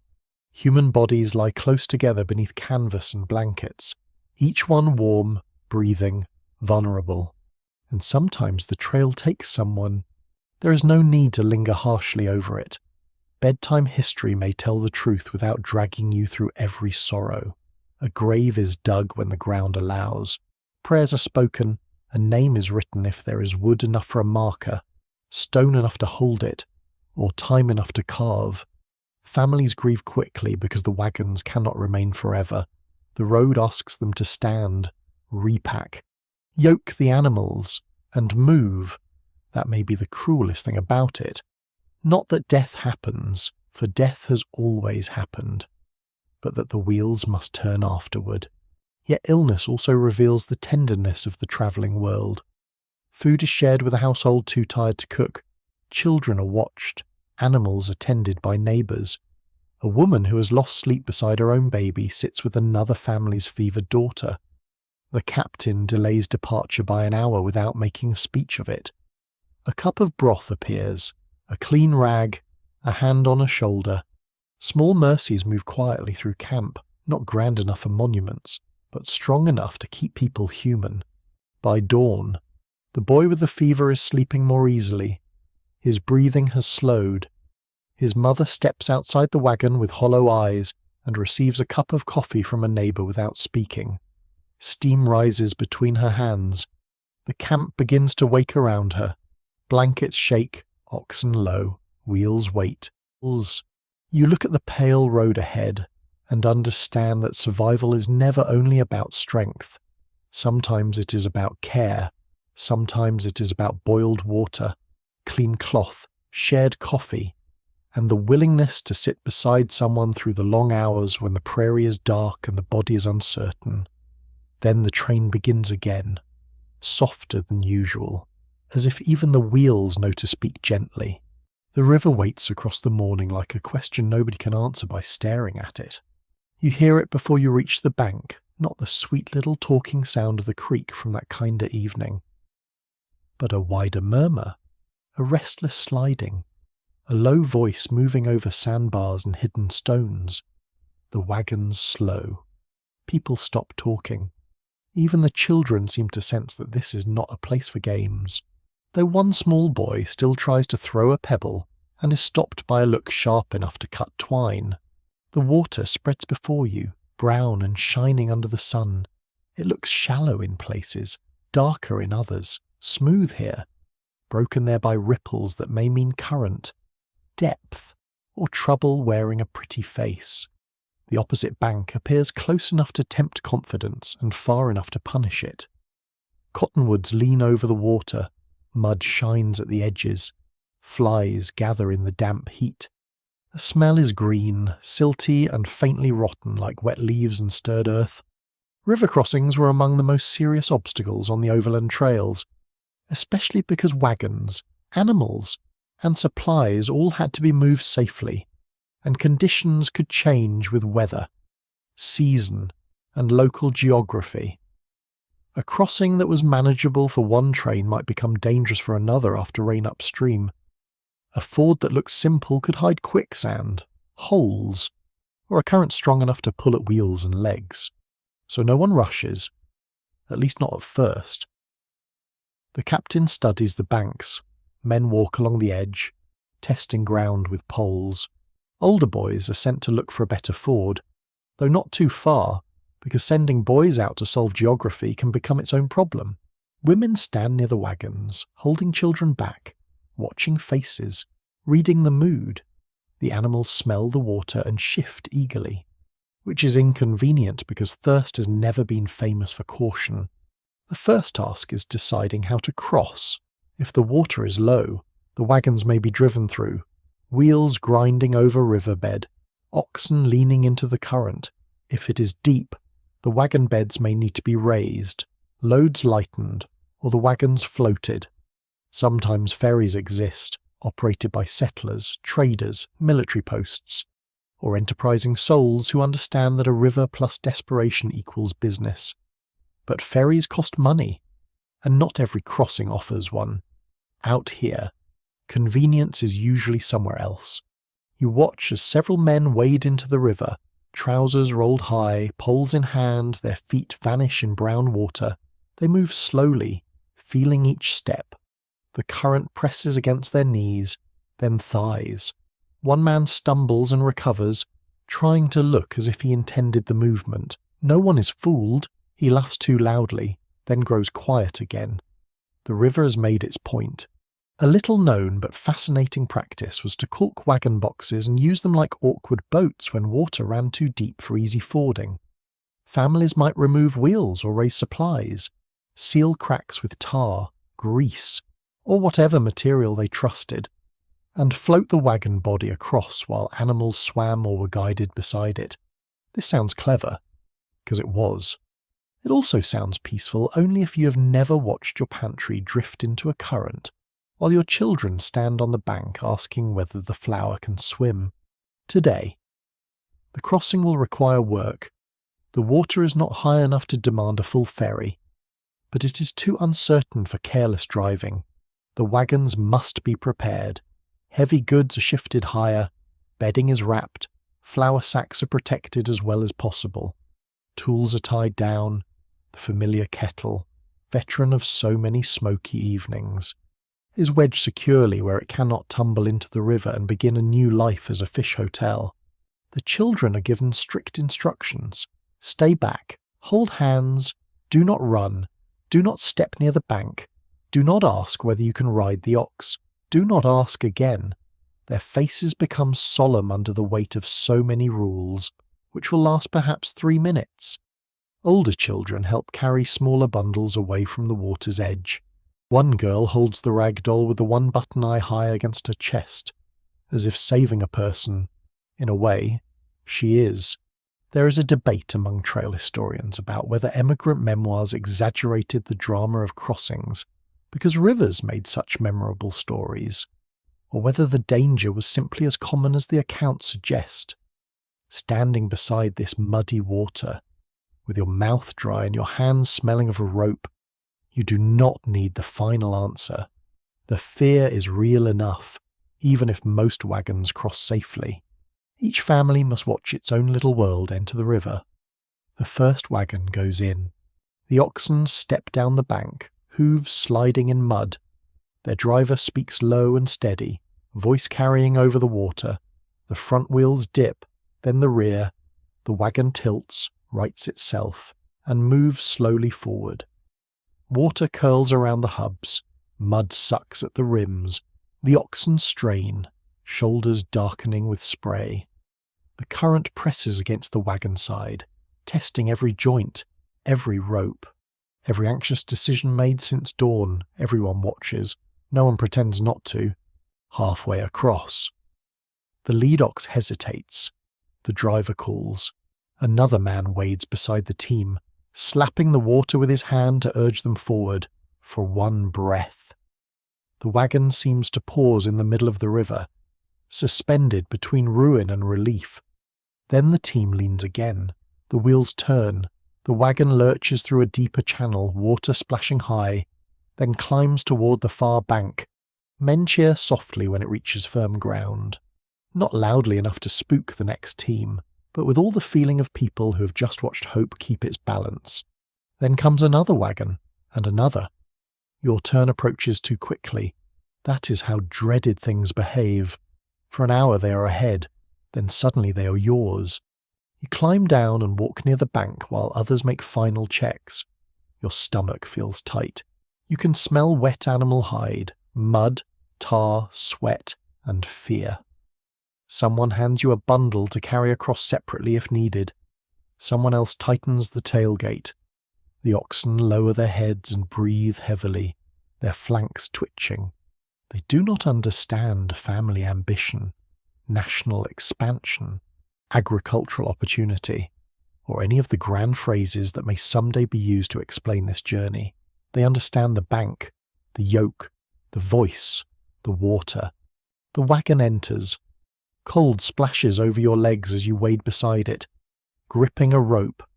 The riverbed shifts under your feet. Smooth stones roll. Sand gives way. Mud closes around your ankles and lets go with a reluctant pull. The current presses against your thighs, stronger than it looked from shore, because rivers are excellent liars. The wagon groans, the oxen snort. You hear the driver clicking his tongue, calling their names, keeping them steady, for a moment. All sound narrows to water and wood. The camp behind fades. The far bank seems distant. Your entire life is a floating, creaking box beside you, packed with flour, blankets, tools, letters, medicine, and the spoon that has complained since the beginning. You remember the apple tree at home.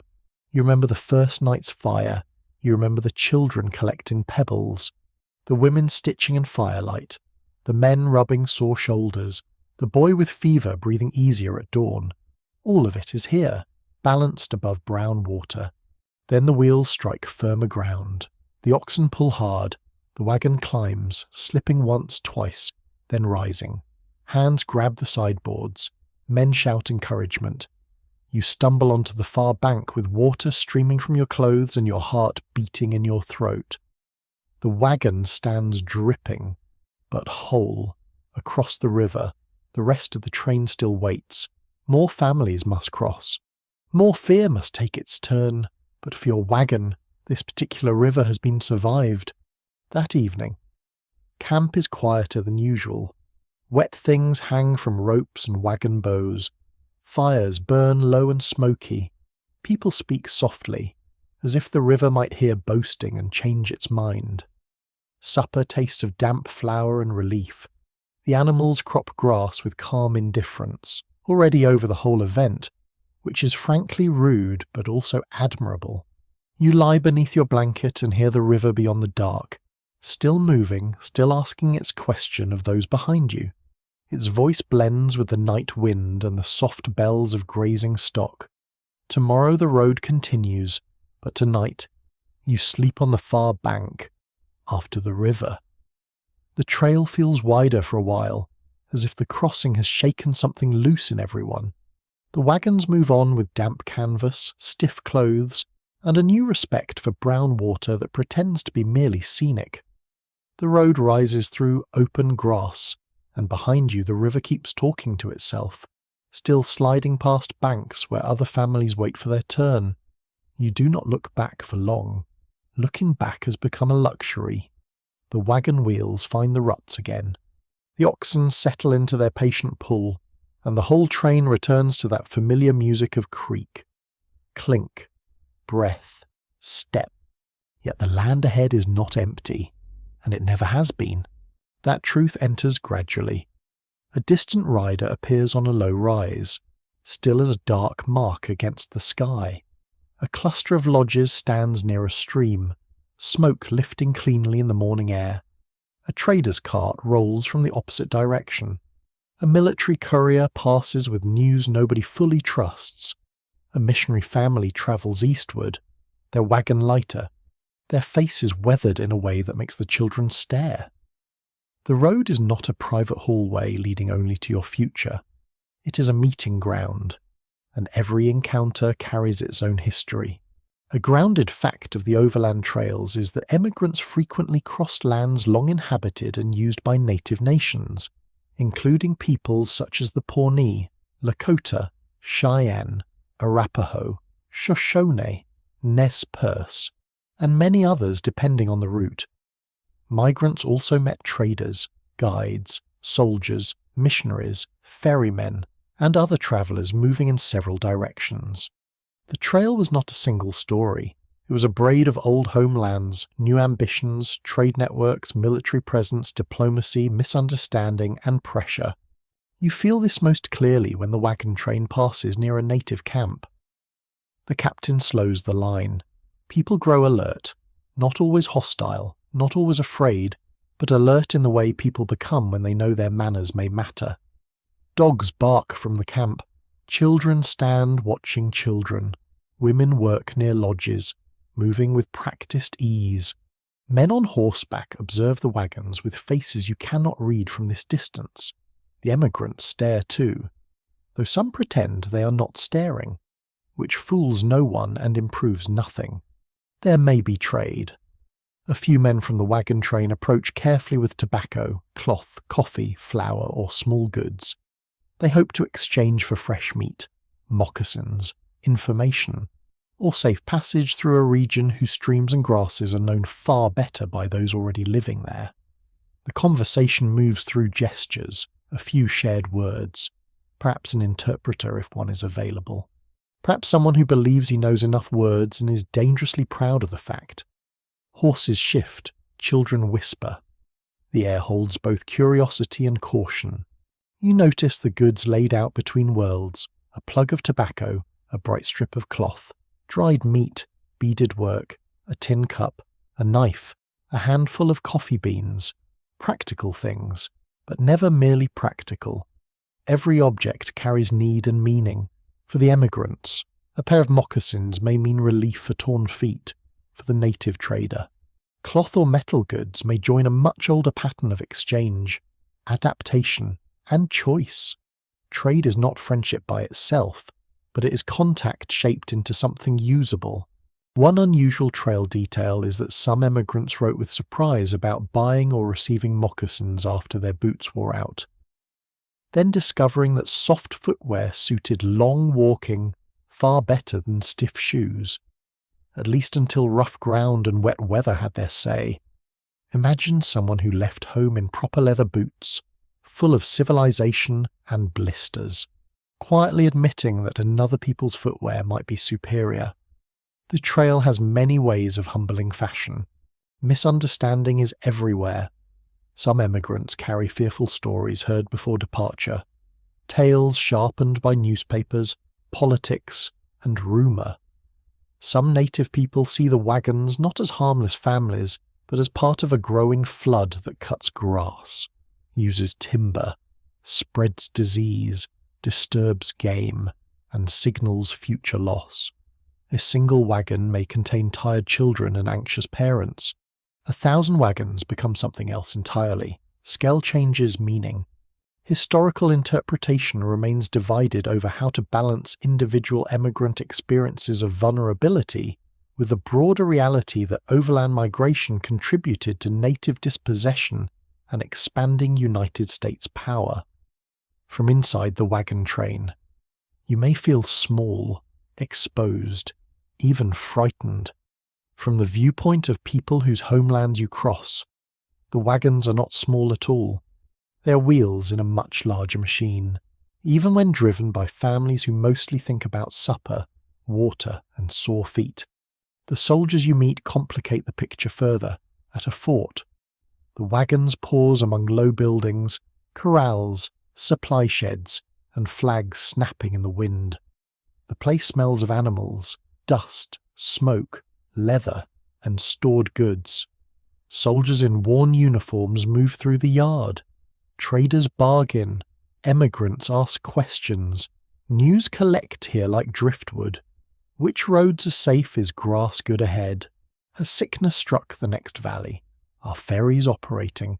Has snow lingered in the mountains, a fort can feel reassuring, though it is rarely as polished as imagination wants. It is more practical than grand.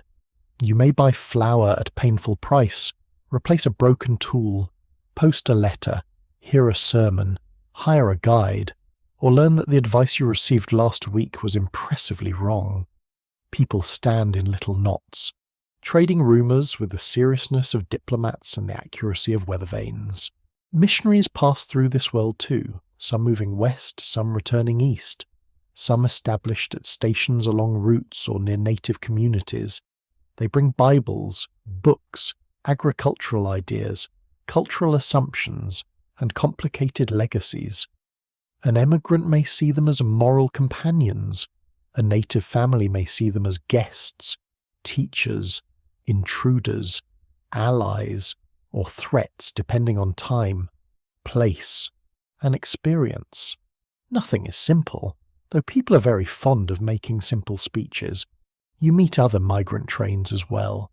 Some are ahead of you, some behind, some returning from a dream that did not behave. Those returning wagons draw special attention. Their animals look lean, their travellers look older than their years. They answer questions while everyone listens too closely. Yes. The road ahead is passable. No, the cut-off is not worth it. Yes. Prices are high at the fort. No, do not trust the next stream to be clean. Perhaps they exaggerate. Perhaps they warn truly. Either way, their faces make the future feel less like a story and more like weather. At times, cooperation forms quickly. A stranger helps mend a wheel. Your camp shares coffee with a family whose supplies were soaked at the crossing. Someone lends an auger, a needle, a bucket, a team for a hard pull. At other times, suspicion wins. A man counts his animals twice after visitors pass. A woman tucks the family papers deeper under bedding. Children are told not to wander near unfamiliar camps. Trust is useful, so is caution. The trick is knowing which one the moment requires, and the trail offers no convenient label.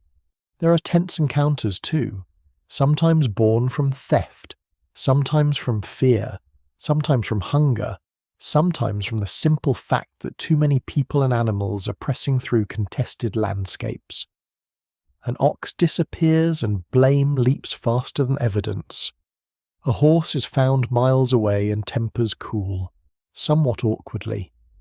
A warning shot is fired at night, and in the morning no one can agree what moved beyond the animals. The prairie keeps its secrets, and people fill silence with whatever fear they carried from home. Still, many meetings are ordinary. A native woman trading food, a child laughing at the strange shape of a bonnet, a ferryman complaining about customers in 2 languages, a trader charging too much for sugar because capitalism also made the journey, a soldier asking for news from the States, a weary emigrant asking a Shoshone guide about water. Human contact is often less dramatic than legend and more revealing. That evening, after passing a small camp near a cottonwood bend, you sit by the fire and think about the faces you have seen. Not characters in a frontier tale, people, watching, choosing, enduring, adapting, losing, bargaining, laughing, protecting their own. The children compare beadwork they glimpsed. The men discuss horses and grass. The women speak quietly about the native mother who carried her baby in a cradleboard and moved with such practiced grace that even the most exhausted among them noticed. The road is changing you. Slowly, not making you wise exactly. Let us not get carried away, but it is making the world harder to flatten into rumour. Every encounter adds depth. Every trade complicates fear. Every fort reveals power. Every native camp reminds you that your destination is someone else's homeland, and that the 2,000 miles beneath your feet were never simply waiting. The fire settles. The wagons pale under moonlight. Beyond camp, riders or shadows move along the ridge, then disappear into night. You listen, not with panic, but with attention. The trail is full of other lives, and tomorrow you will pass among them again by the next week. The The trail begins to show you what it has already taken from others. At first it is only a broken crate beside the ruts, grey with dust. One corner split open like a mouth too tired to speak. Then a rusted hoop from a flour barrel. Then a cracked chair leg. Then something that was once a trunk. Its lid gone, its iron fittings dull in the sun. These objects sit in the grass as if placed there for a lesson. Nobody stops long to study them, but everyone sees them. The road has a memory, and it is not subtle. You pass a stove one afternoon, abandoned near the base of a rise. It sits crooked in the weeds, black iron bright along one edge where weather has rubbed it clean. Someone must have loved that stove once. Someone must have imagined it waiting in a new kitchen, warming bread, boiling coffee, making the West feel civilized. Then came a hill, or mud, or a tired team, and the stove became too heavy for hope. There it remains, a little monument to optimism with bad timing. A reliable pattern in many emigrant accounts is that travellers often lighten their wagons as the journey grew harder, discarding furniture, clothing, tools, books, and other goods when animals weakened or terrain demanded it. Some abandoned items were truly unnecessary luxuries. Others were painful sacrifices. A family might leave a chest not because it was foolish, but because the oxen could not pull sentiment up a slope. You understand that now. Back in Section 2, every object had to argue for its place. By this point, some arguments are being reopened by force. The wagon that once seemed brutally small now seems overburdened again. Flour has decreased, yes, but fatigue has increased. Wheels have loosened, animals have thinned, tempers have worn down like boot leather. A thing that was possible in Missouri may be impossible beyond the Platte, and the trail does not care that you packed carefully. Repair sites become common markers of trouble. You see places where wagons have stood for hours or days, judging by the trampled grass and cold ash heaps. Wood shavings scatter near a stump. A broken spoke lies pale in the dust. Here, someone shaved a new peg. There, someone burned brush to heat an iron tire. At another place, grease has darkened the dirt beneath a hub. The smells linger faintly when the sun is warm. Old smoke, animal dung, dry wood, the sour trace of hardship already moving into history. Your own wagon is beginning to show wear. The canvas is no longer clean. It is stained by smoke, rain, handling, and wind-driven dust. The sideboards are scratched. Ropes have roughened. One wheel has begun to speak in a tone nobody likes. Not a loud complaint. Just a repeating knock that makes every adult glance down and pretend not to be worried. So the train halts near a patch of cottonwoods, and the men inspect the wheel. Children are sent to collect chips and kindling, which means they immediately become detectives of everything except fuel. Women take advantage of the pause to mend, wash, and sort. Because a stopped wagon is never an invitation to rest for the people who keep households breathing. The wheel is lifted with levers. The hub is checked, grease is fetched, hands blacken, someone says it will hold, someone else says nothing, which is not comforting. One lesser-known detail of wagon maintenance is that rawhide could be used as a powerful emergency binding. Wrapped wet around a cracked part, it shrank as it dried and tightened like a clamp. It was not elegant, but neither is walking 2,000 miles with your pantry on wheels. The trail admires solutions that work, even if they look as though a desperate person invented them while muttering. As the repair continues, you walk a little beyond camp and find a shallow grave. It is marked by a board, weathered and leaning, with a name cut roughly into it. The letters are not all easy to read. Grass grows low around the mound. A few stones have been placed at the head. Perhaps to discourage animals. Perhaps because people need to do something with their hands when goodbye is too large. The grave is not dramatic. That is what makes it difficult. It sits beside the trail quietly, as ordinary as a milestone and far more personal. You do not know who lies there. A child. Perhaps a mother. A man who woke feverish and did not see another sunrise. A traveller crushed beneath a wheel. Someone weakened by cholera. Accident. Childbirth. Or the 1,000 ordinary risks that become sharper when home is moving. The train grows subdued when graves appear. Even talkative people lower their voices. Children ask questions. Adults answer gently, if they answer at all. Researchers continue to debate how accurately trail grave numbers can be estimated.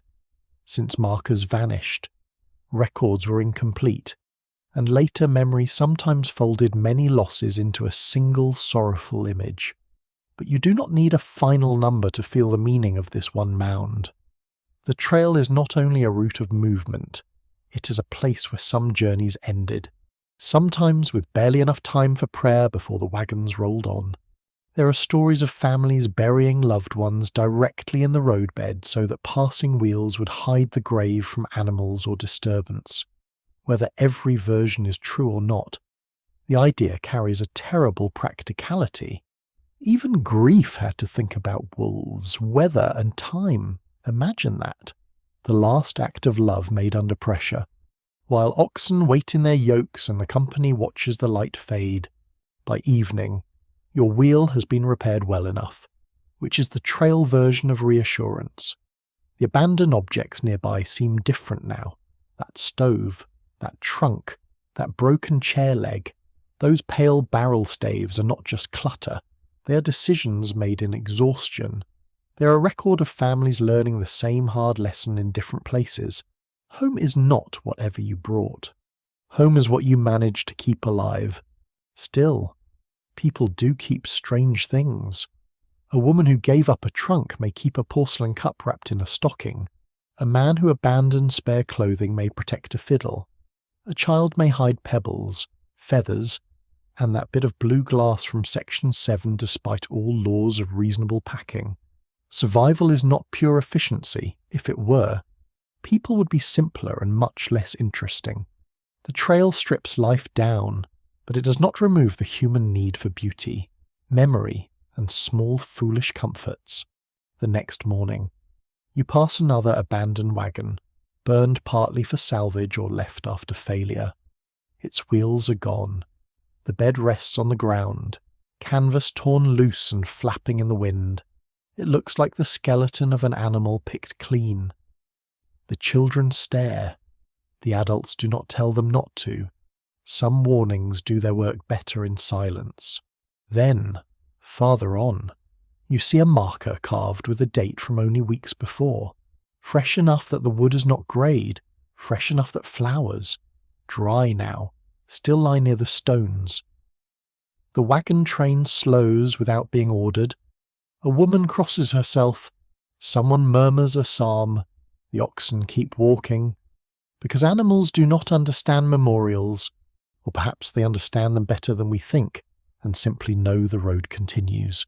All day, the roadside speaks in fragments. A torn quilt square caught on a bush, a shoe with no mate, a bent kettle too damaged to save. A child points out a cracked doll head, half buried in dust, and no one makes a joke. Not even the cheerful man who can usually find nonsense under a rock. Some objects deserve quiet. That night, the camp feels tender. Repairs have held. Supper is plain but warm. The children sit closer to the fire. Adults check the wagons more carefully than usual, tightening ropes, touching wheels, counting tools, looking at sleeping faces with the expression of people measuring luck. You lie down beside the wagon and hear the wind moving through the grass beyond camp. Somewhere out there are the things others could not carry, and the places where others could not continue. They are not ghosts in the frightening sense. They are reminders. The road is made not only of ruts, rivers, and dust, but of choices left behind. And in the dark, as the repaired wheel cools and the animals shift softly near the edge of camp, you understand that each morning's departure is also an act of faith. The wagon rises, the road remains. You carry what you can. The mountains do not appear all at once. For days they gather at the far edge of sight, first as a shadow, then as a blue unevenness, then as something solid enough to make conversation falter. At sunrise they look soft, almost gentle, their ridges washed in pale lavender. By noon they harden into stone and distance. By evening they turn purple and cold, holding the last light long after the prairie has dimmed. You've heard about them since the beginning. South Pass, the Rockies, the long climb, the place where the road lifts toward thin air and the wagons must ask more of every animal, wheel and human leg. But hearing of mountains from a lowland road is like hearing of the ocean from a kitchen table. The word is too small for the fact. Now the fact is rising ahead of you. The trail itself begins to change underfoot. The easy roll of open grass gives way to rougher ground, stony stretches, gullies, sharper rises, and narrow tracks that force the wagons into slower order. Sagebrush scents the air, dry and bitter. Pine appears in patches, dark against the slopes. The wind feels cooler in the morning, even when the sun shines bright. Nights settle harder. Blankets that felt heavy weeks ago now feel too thin, and everyone suddenly remembers the extra quilts left behind with fresh irritation. A central truth of many overland routes is that South Pass in present-day Wyoming offered a comparatively broad and gradual crossing of the Continental Divide, which made it vital for wagon travel, even though the climb toward and beyond it still tested emigrants and teams. The word pass may sound like a doorway. In reality, it is still a long, exposed, tiring approach through high country, where the land seems to rise by inches until your lungs notice before your eyes do. The oxen feel it first. Their pace slows, their breathing deepens, their heads drop lower beneath the yoke at every rise. The driver speaks with unusual gentleness, as though voice alone can lend strength. Wagons are checked more often. Loads are balanced again. The repaired wheel from Section 14 receives many suspicious glances. Poor thing. As if it has become a relative with a history of bad decisions. Hills reveal every mistake in packing. What seemed manageable across the prairie now pulls backward with grim determination. The wagon groans on upward slopes. Chains tighten, shoulders strain. Men and older boys push behind. Women carry bundles or lead children clear of the wheels. Sometimes everyone walks except the smallest and sickest. The wagon, that tiny wooden world of pantry, bedroom, tool chest, and memory, suddenly feels less like shelter and more like a stubborn question. How much of a life can you lift over stone? At one steep place, the train stops to double-team a wagon. Extra oxen are hitched to the front, making a longer, heavier line of animals. Drivers call in sequence. Men stand ready at the wheels with blocks and stones in case the wagon rolls back.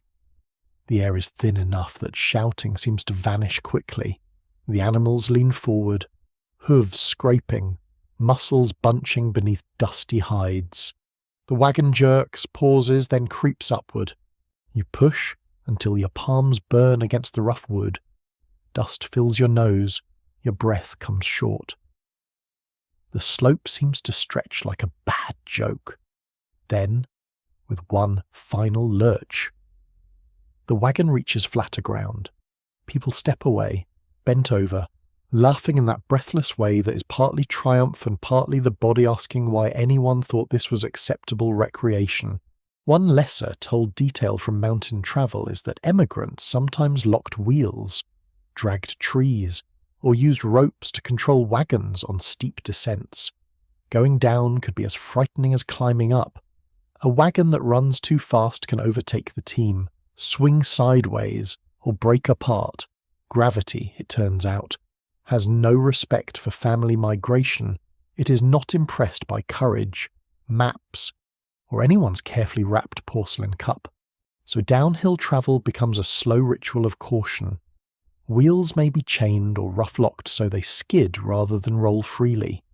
Men hold ropes, Drivers speak softly to animals that would very much like not to be shoved by a loaded wagon from behind. Children are kept far away from the track. The whole train seems to hold its breath as each wagon eases down, creaking, sliding, and shuddering over stones when it reaches the bottom safely. No one cheers loudly. Relief is too tired for performance.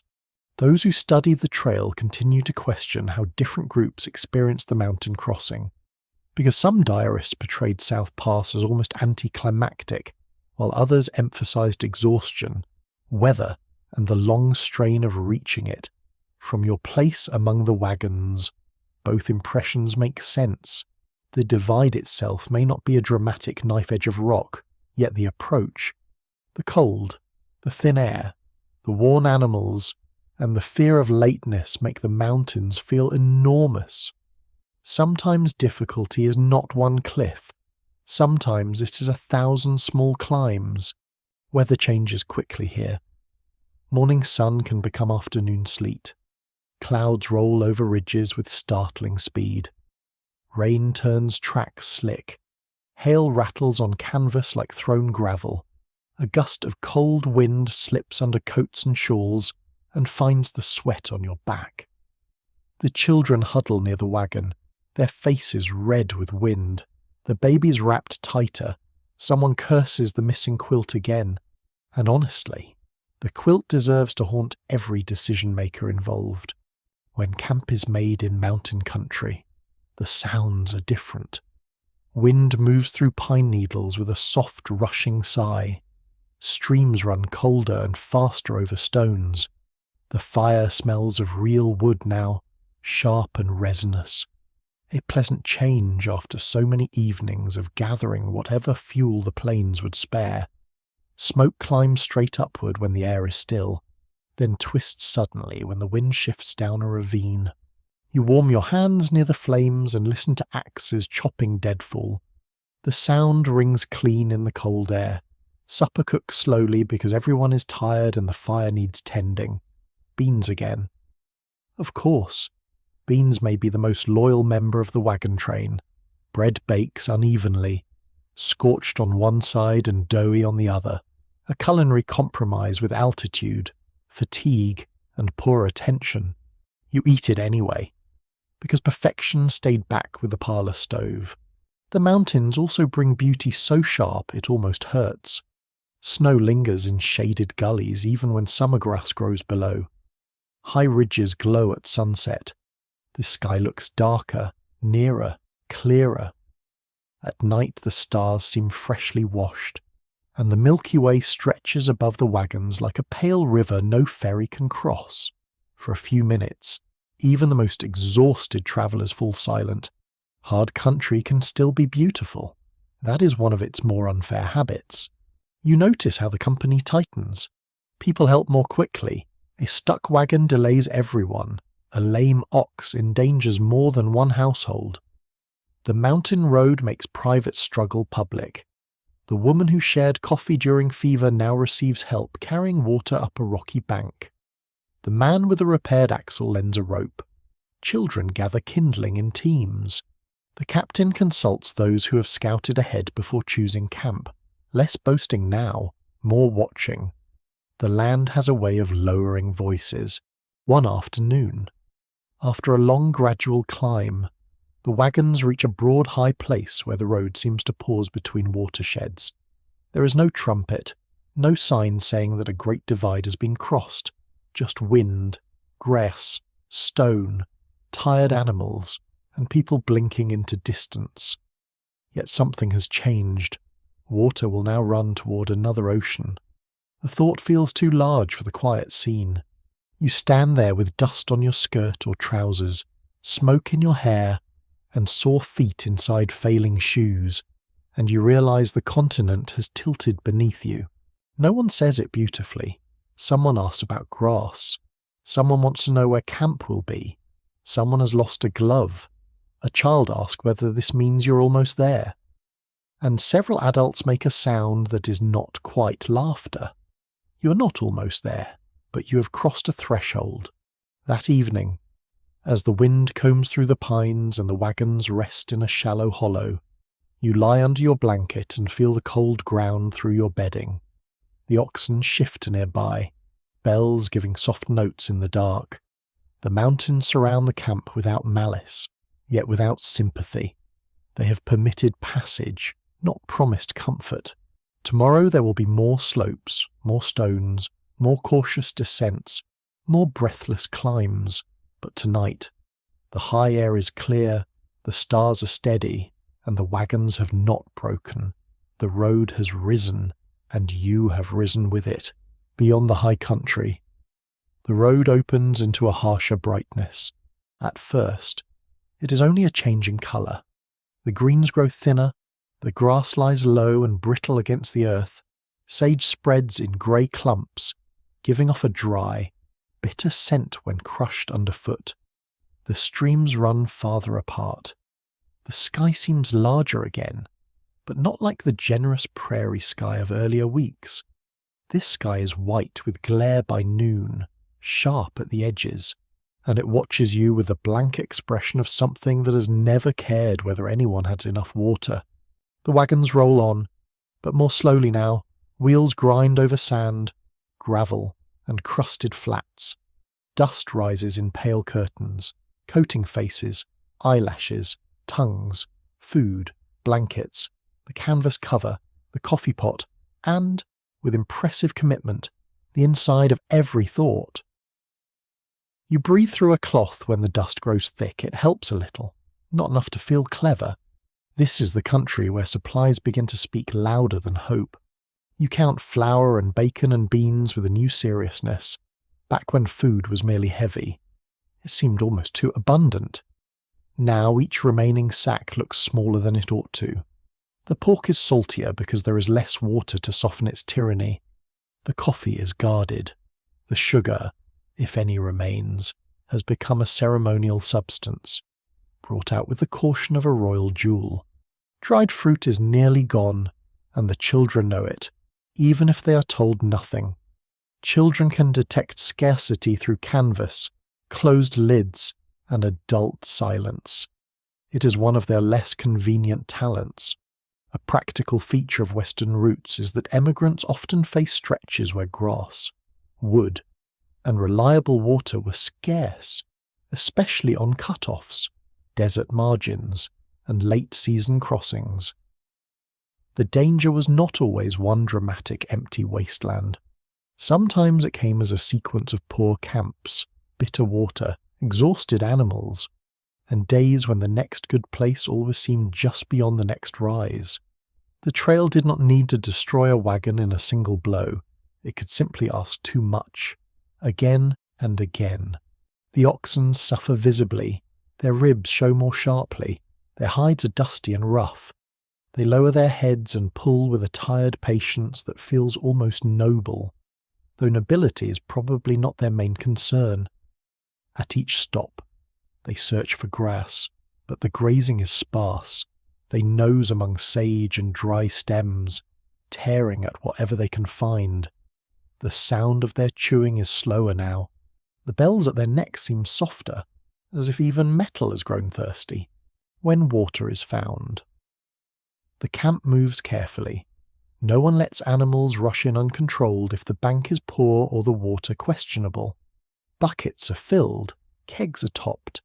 People study the ground for white crusts that may warn of alkali. You remember the lessons of Section 6, the bitter pools, and the way thirst can turn every person into a negotiator with common sense. A clear pool here may not be a gift. It may be a trap with a reflective surface. One strange but recorded trail habit was the use of night travel during brutal heat or dry stretches. Some companies moved by moonlight to spare animals and reduce thirst, though travelling in darkness brought its own risks.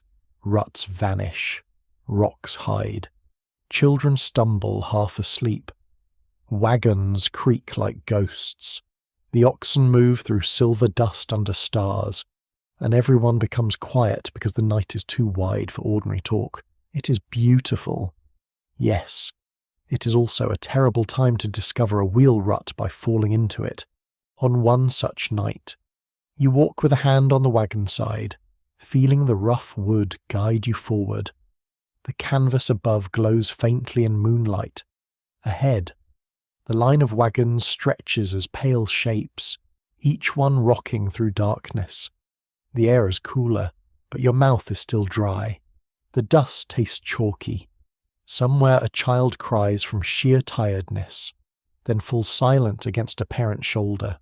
The animals breathe heavily, the stars look close, cold and unhelpful.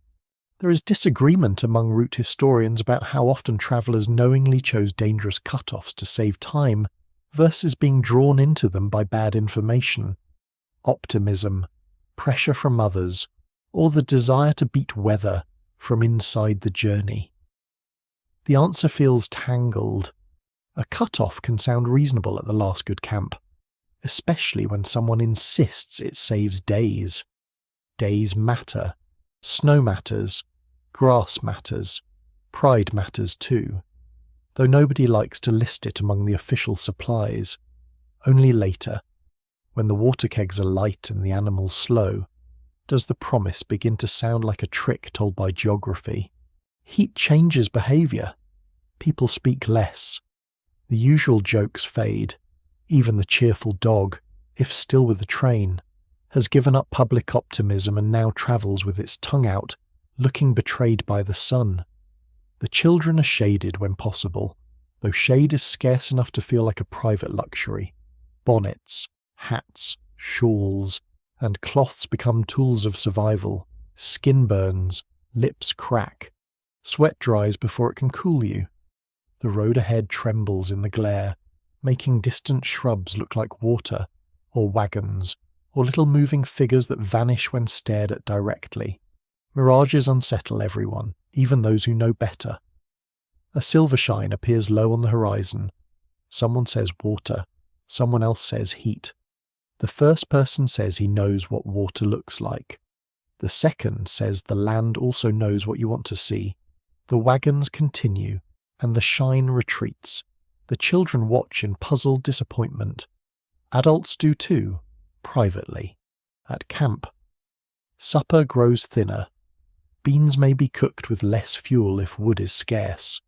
Dried dung burns, but not always enough for long simmering. Dough is made smaller. Bacon is cut carefully. Coffee may be weaker, a sentence that carries more sorrow than expected. People scrape plates clean. The dogs receive less. The animals receive all the grazing that can be found, because without them nobody eats anything anywhere else. You notice how possessions become vulnerable again. Another family opens a trunk and begins sorting. Clothing, books, a spare blanket, a small mirror, a cracked basin. The woman lifts the mirror and looks at herself.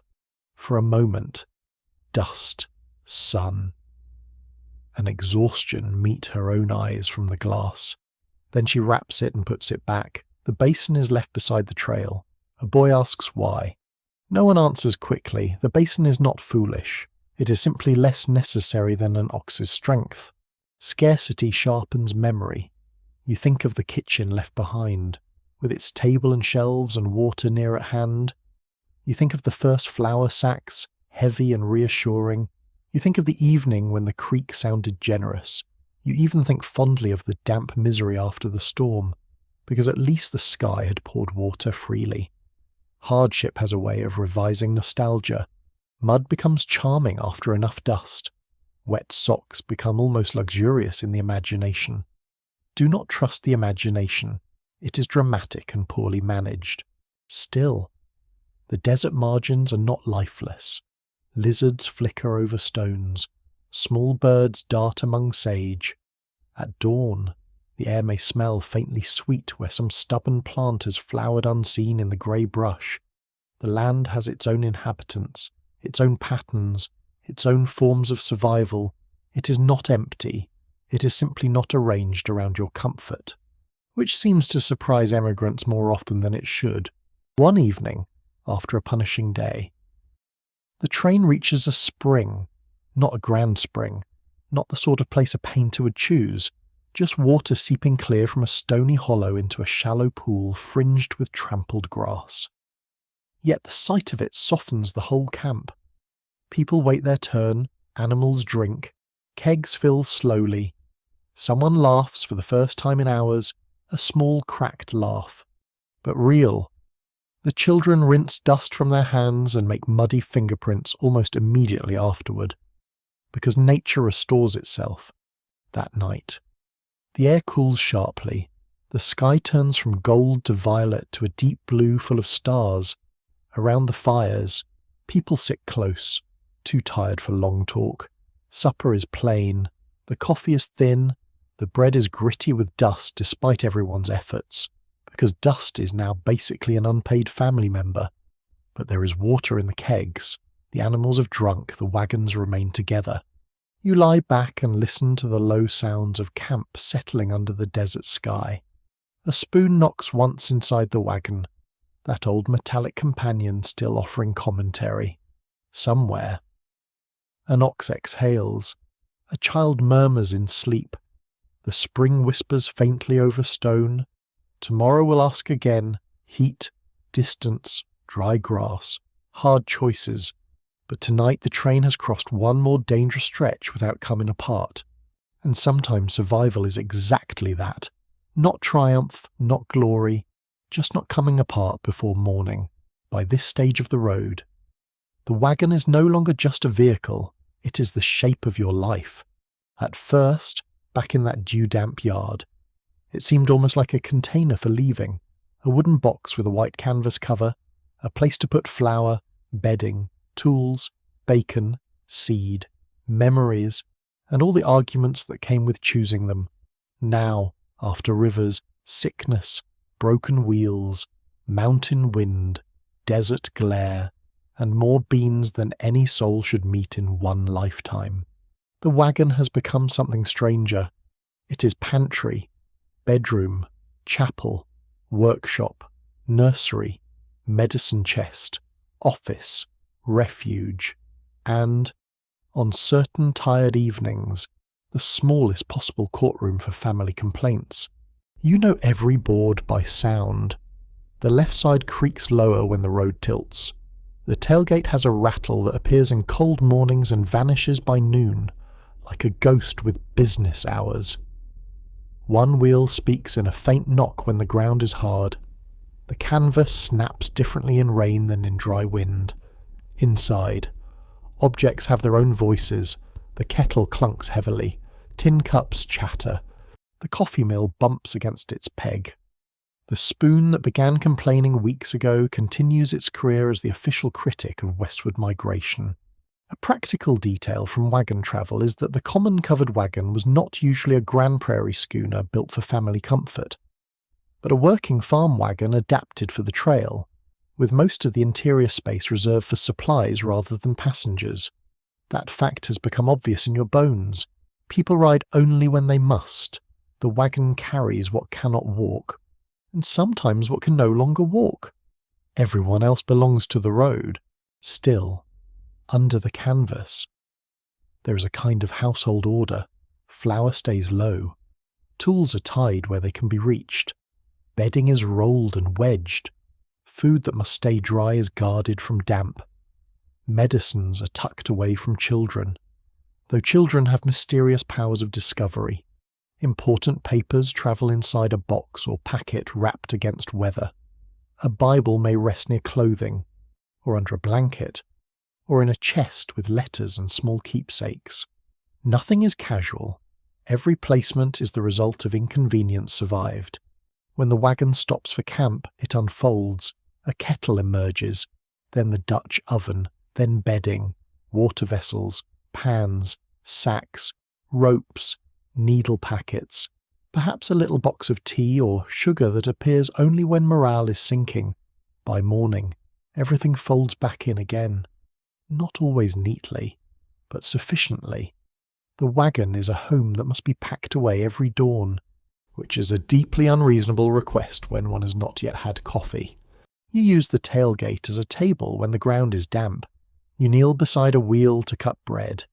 You sit on a box to mend a shirt. A child sleeps under the shadow of the wagon when the sun is fierce. Wet socks hang from the boughs like sad little flags. A lantern swings inside at night, making shadows ripple over the canvas during a storm. The whole family may crowd close beneath the cover, breathing the smells of damp wool, flour, leather, smoke, and one another, which is less poetic after several weeks, but still shelter. One peculiar little practice was the hanging of many useful objects from the wagon sides or bows, including buckets, lanterns, tools, ropes, coffee pots, and sometimes cages or containers for chickens if a family attempted such optimism. The image is almost comic. A rolling household bristling with cookware, axes, water kegs, and possibly offended poultry, if the trail had a soundtrack. Half of it would be useful items banging against wood while someone says, "Who tied that there?" The wagon is also a workshop. When a strap tears, you repair it beside the wheel. When the canvas rips, someone stitches it with heavy thread and aching fingers. When a peg loosens, a knife trims a replacement. When the axle needs grease, the wagon becomes a patient on rough ground, examined by dusty hands. Tools are never just tools now. The auger, hammer, wrench, rope, rawhide, knife. And spare pins feel almost like members of the company. They do not complain, this makes them popular. At times, it becomes a sick room. A feverish child lies on bedding inside while the rest of the family walks beside the wagon in anxious quiet. A mother recovering from childbirth rests there, shaded as well as possible, while the road continues with no respect for healing. A man with an injured foot rides for a few miles, embarrassed and grateful. Bottles clink in a small box. Cloths dry over the side. The wagon rocks gently, not comfortably, but better than the ground. It is a nursery too. A baby naps among blankets while wheels jolt beneath. A toddler is lifted in and out, depending on weather, mood, and how close the wagon is to something dangerous. Older children tuck treasures into corners, despite every adult rule about weight. A feather, a smooth stone, a scrap of blue glass.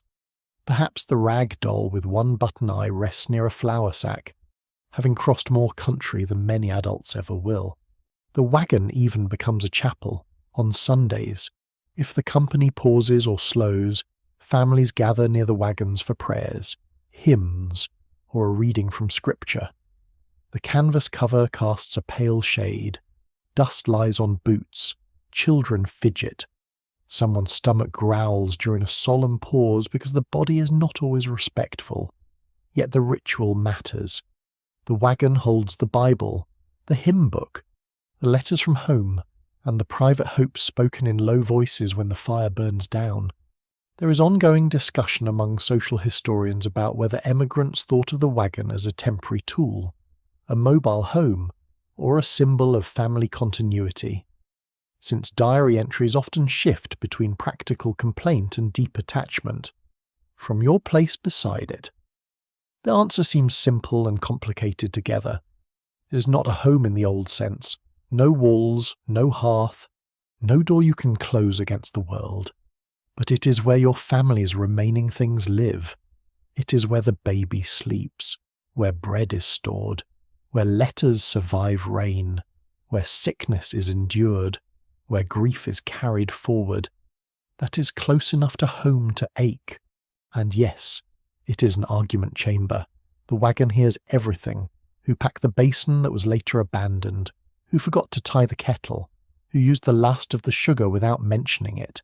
Who said the shortcut would be easier? Who let the child climb onto the wheel? Who put the sewing kit under the wrong blanket?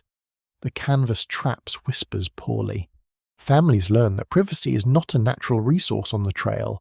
It must be invented, and usually fails. Yet the wagon also holds reconciliations. A hand resting briefly on another hand after a hard day. A shared cup of thin coffee at dawn. A child tucked in gently after being scolded too sharply. A scrap of dried apple saved for someone who cried from tiredness. A wife and husband sitting on opposite sides of the tailgate, silent for a while. then laughing because the dog has stolen a crust and looks completely untroubled by morality. By evening, the wagon settles into shadow, the canvas glows faintly in firelight, the tools are stowed, the bedding is spread, the food is counted once more. Outside, the animals crop sparse grass. Inside, the tiny world waits for morning. It is worn now, stained, patched, and smelling of the whole journey. Smoke, dust, rain, grease, sweat, wool, coffee, fear, and endurance. You run your hand along the sideboard before lying down. The wood is rougher than it was when you left, so are you. But both of you are still moving west. The final miles do not feel final at first. They feel like more road, more dust, more morning cold, more animals to count and kettles to pack and children to wake from sleep so deep they seem to belong to another world. The horizon still withdraws as you approach it, that old trick. The wagon still creaks, the oxen still lower their heads and pull, your feet still find stones through worn soles. If arrival is coming, it is doing so without music, banners, or even the courtesy of a decent chair, and yet something has changed. You hear it in the conversations at night. People speak more often of the place ahead, not as rumour now, but as a near thing. Valleys are named with new sharpness. Rivers are discussed as boundaries rather than distant obstacles. Someone says there are settlements not too far beyond the next stretch. Someone else has heard there will be claims to choose, mills to visit, neighbours to meet, letters to send back east. The words settle over camp like sparks from a fire.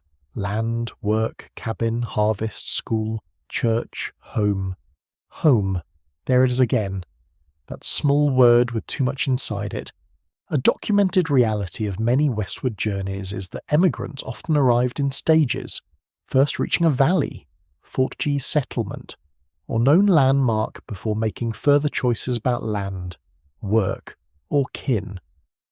The end of the trail was rarely a single clean finish line. It was more like stumbling into a new set of problems with better scenery. Congratulations, you survived 2,000 miles. Now please build a shelter before the weather notices you. Still, anticipation has power. Even exhausted people stand a little straighter when they believe the worst distances are behind them.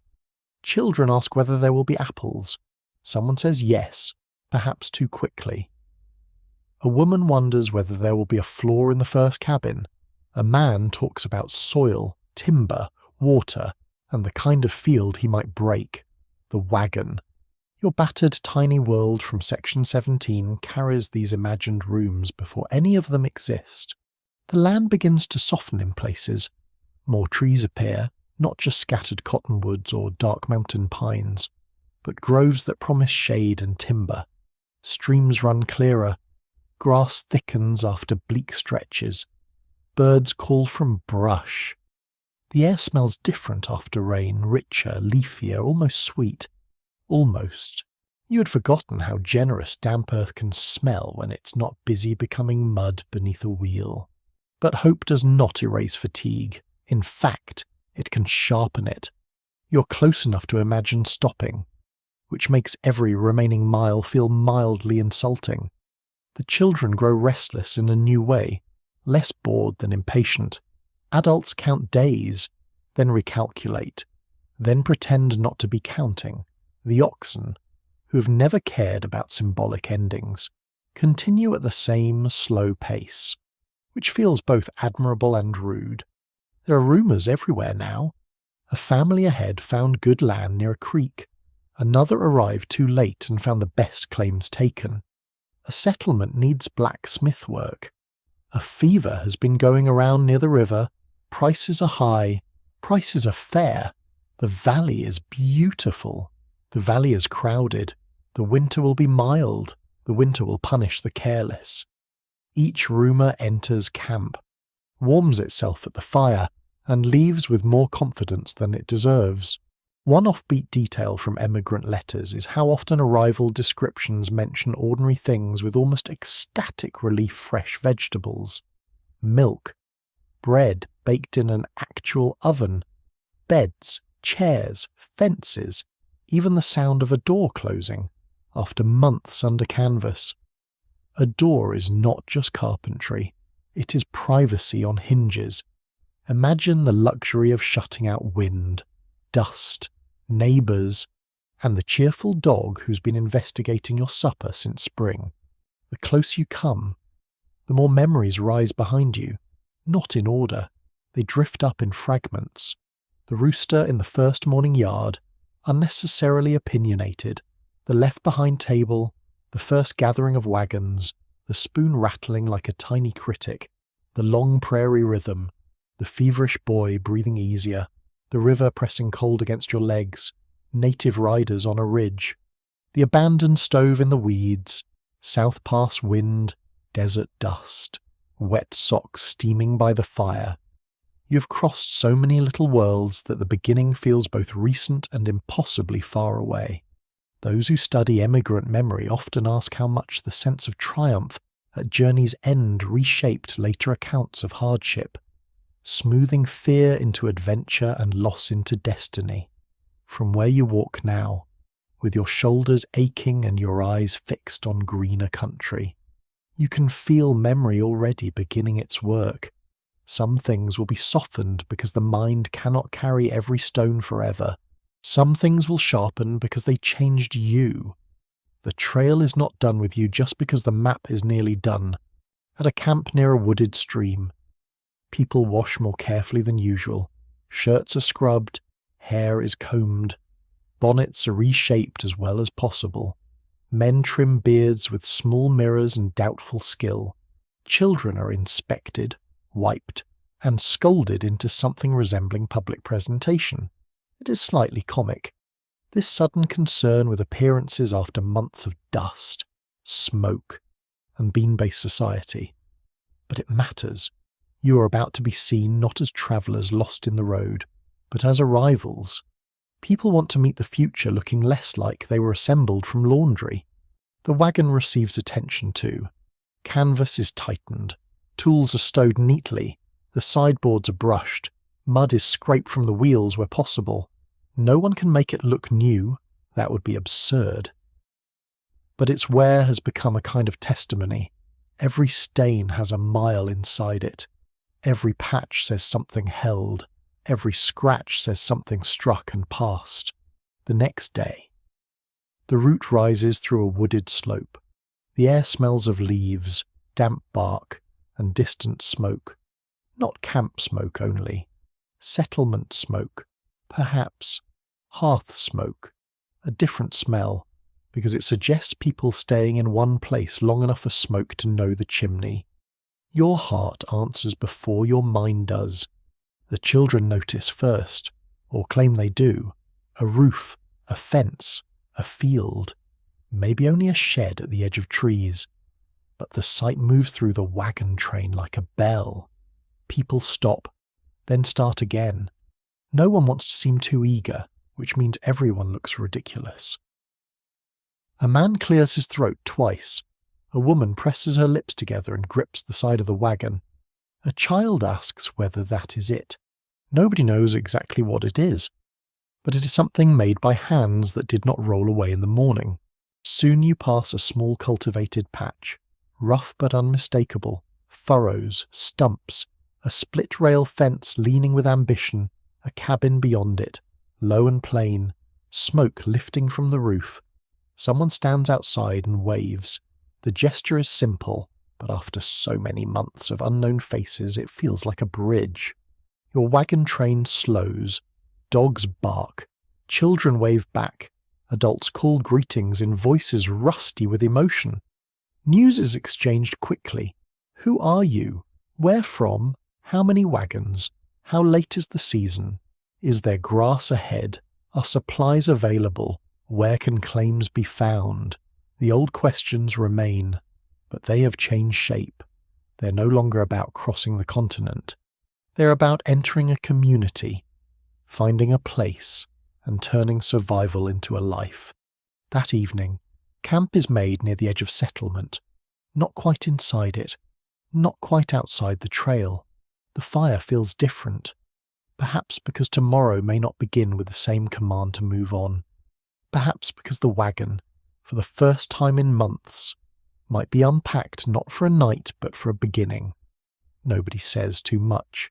Big feelings are sometimes treated like skittish animals. Approach gently. Do not wave your arms. You sit beside the fire and listen to the old familiar sounds.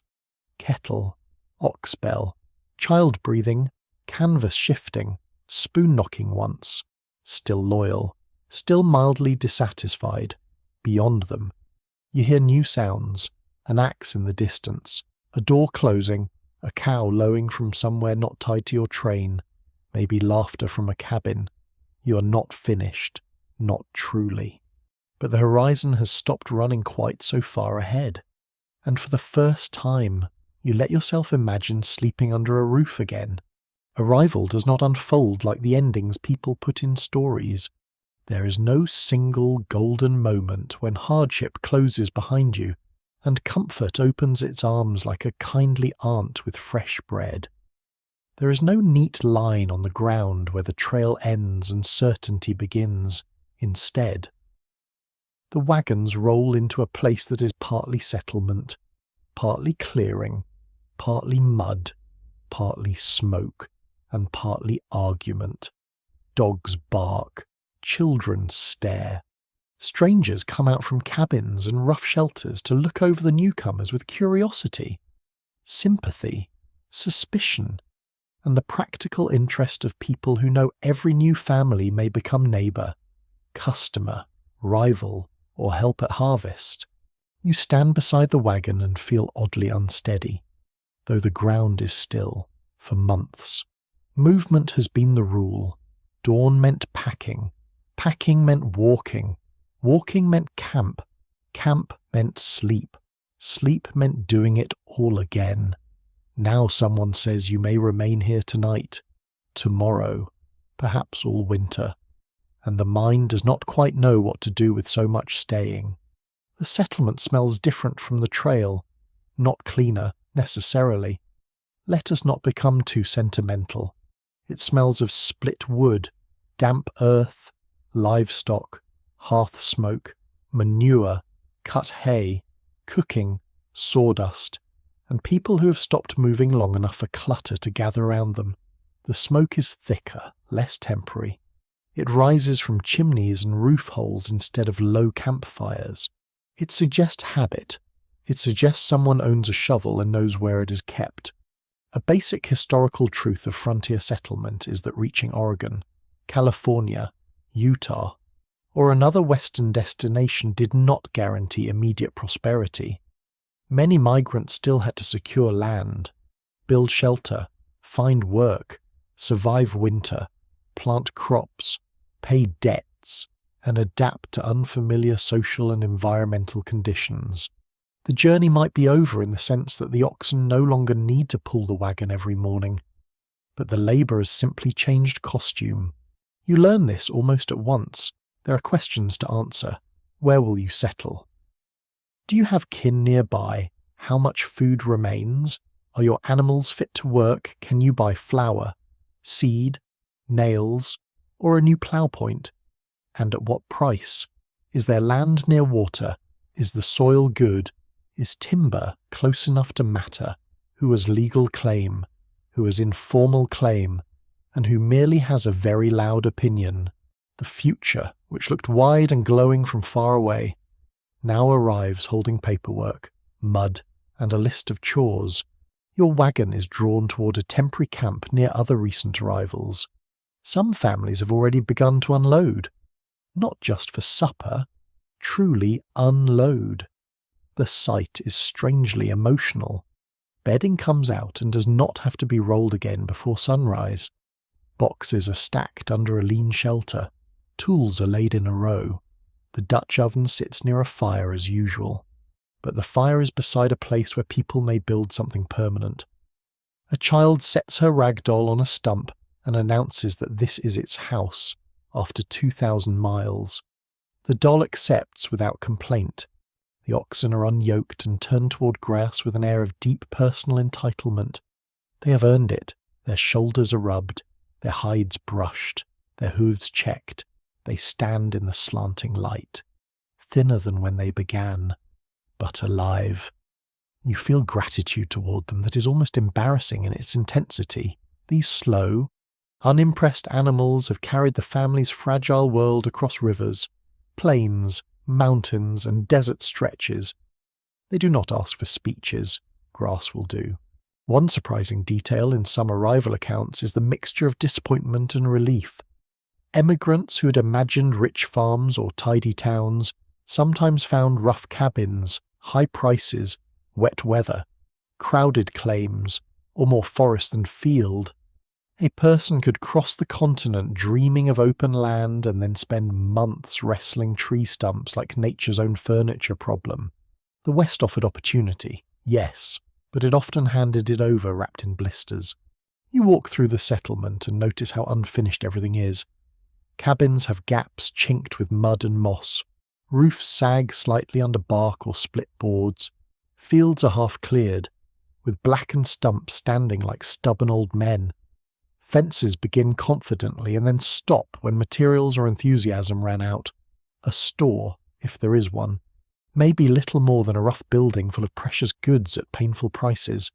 Flour, salt, nails, cloth, coffee, tobacco, tools. Each object looks ordinary until you remember how long you've depended on such things. The people already here carry the look of former travellers who have not forgotten the road. Their clothes are worn, their hands rough, their faces sharpened by work. Some welcome you warmly, some measure you. Some ask for news from the States, news of elections, prices, churches, epidemics, wars, relatives, fashions, anything from the world behind. You realise that you are not only an arrival, you are a messenger from the place everyone left in different years and still carries inside. In the study of Western migration, there is continued disagreement about whether pioneer narratives overemphasize individual perseverance while underplaying community assistance. Government policy, indigenous displacement, environmental change, and plain chance. Arrival makes the question feel immediate. Your family has endured. Yes, you've walked, lifted, cooked, mended, watched, nursed, and crossed. But you did not do it alone. Other families shared labour. Native peoples traded knowledge and goods. Ferrymen, soldiers, missionaries, guides, and traders shaped the route. Land laws and politics opened paths for some, while closing worlds for others. Even weather had its vote. This knowledge does not cancel your exhaustion or your relief, it deepens them. The first night after arrival is not restful in the way you expected. You lie under the wagon canvas one more time, not yet in a house, not yet truly settled. Nearby, other newcomers murmur, somewhere a cabin door closes. That miraculous sound from Section 18 private and firm.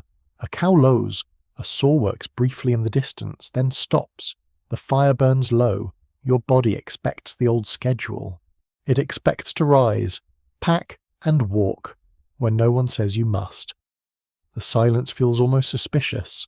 In the morning, work begins. A site must be chosen, or temporary shelter improved. Men and older boys cut poles, haul brush, dig, measure, and argue about where water runs during rain. Women sort the wagon's contents into piles that feel both triumphant and pitiful. Here is the bedding, smoke-stained but usable. Here are the tools. Here is the remaining flour, not enough to be careless with. Here are the letters, creased and safe. Here is the porcelain cup that somehow survived, wrapped in cloth through every jolt.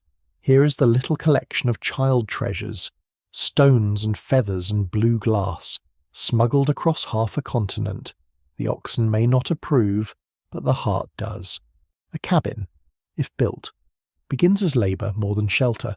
Trees must be felled, trimmed, dragged, notched, lifted, fitted.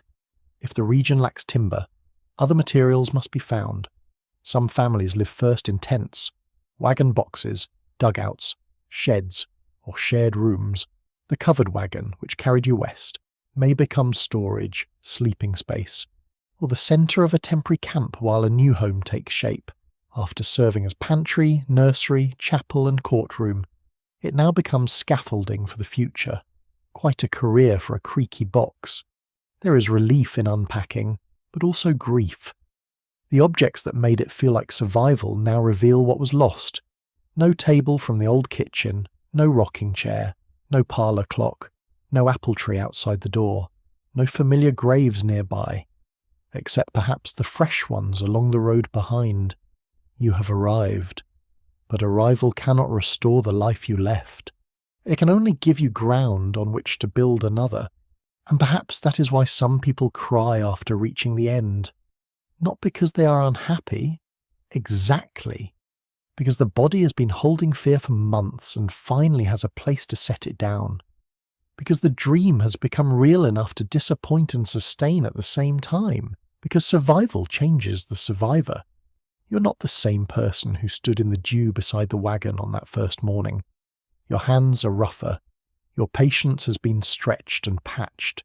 Your memory has filled with rivers, graves, stars, dust, and the sound of wheels.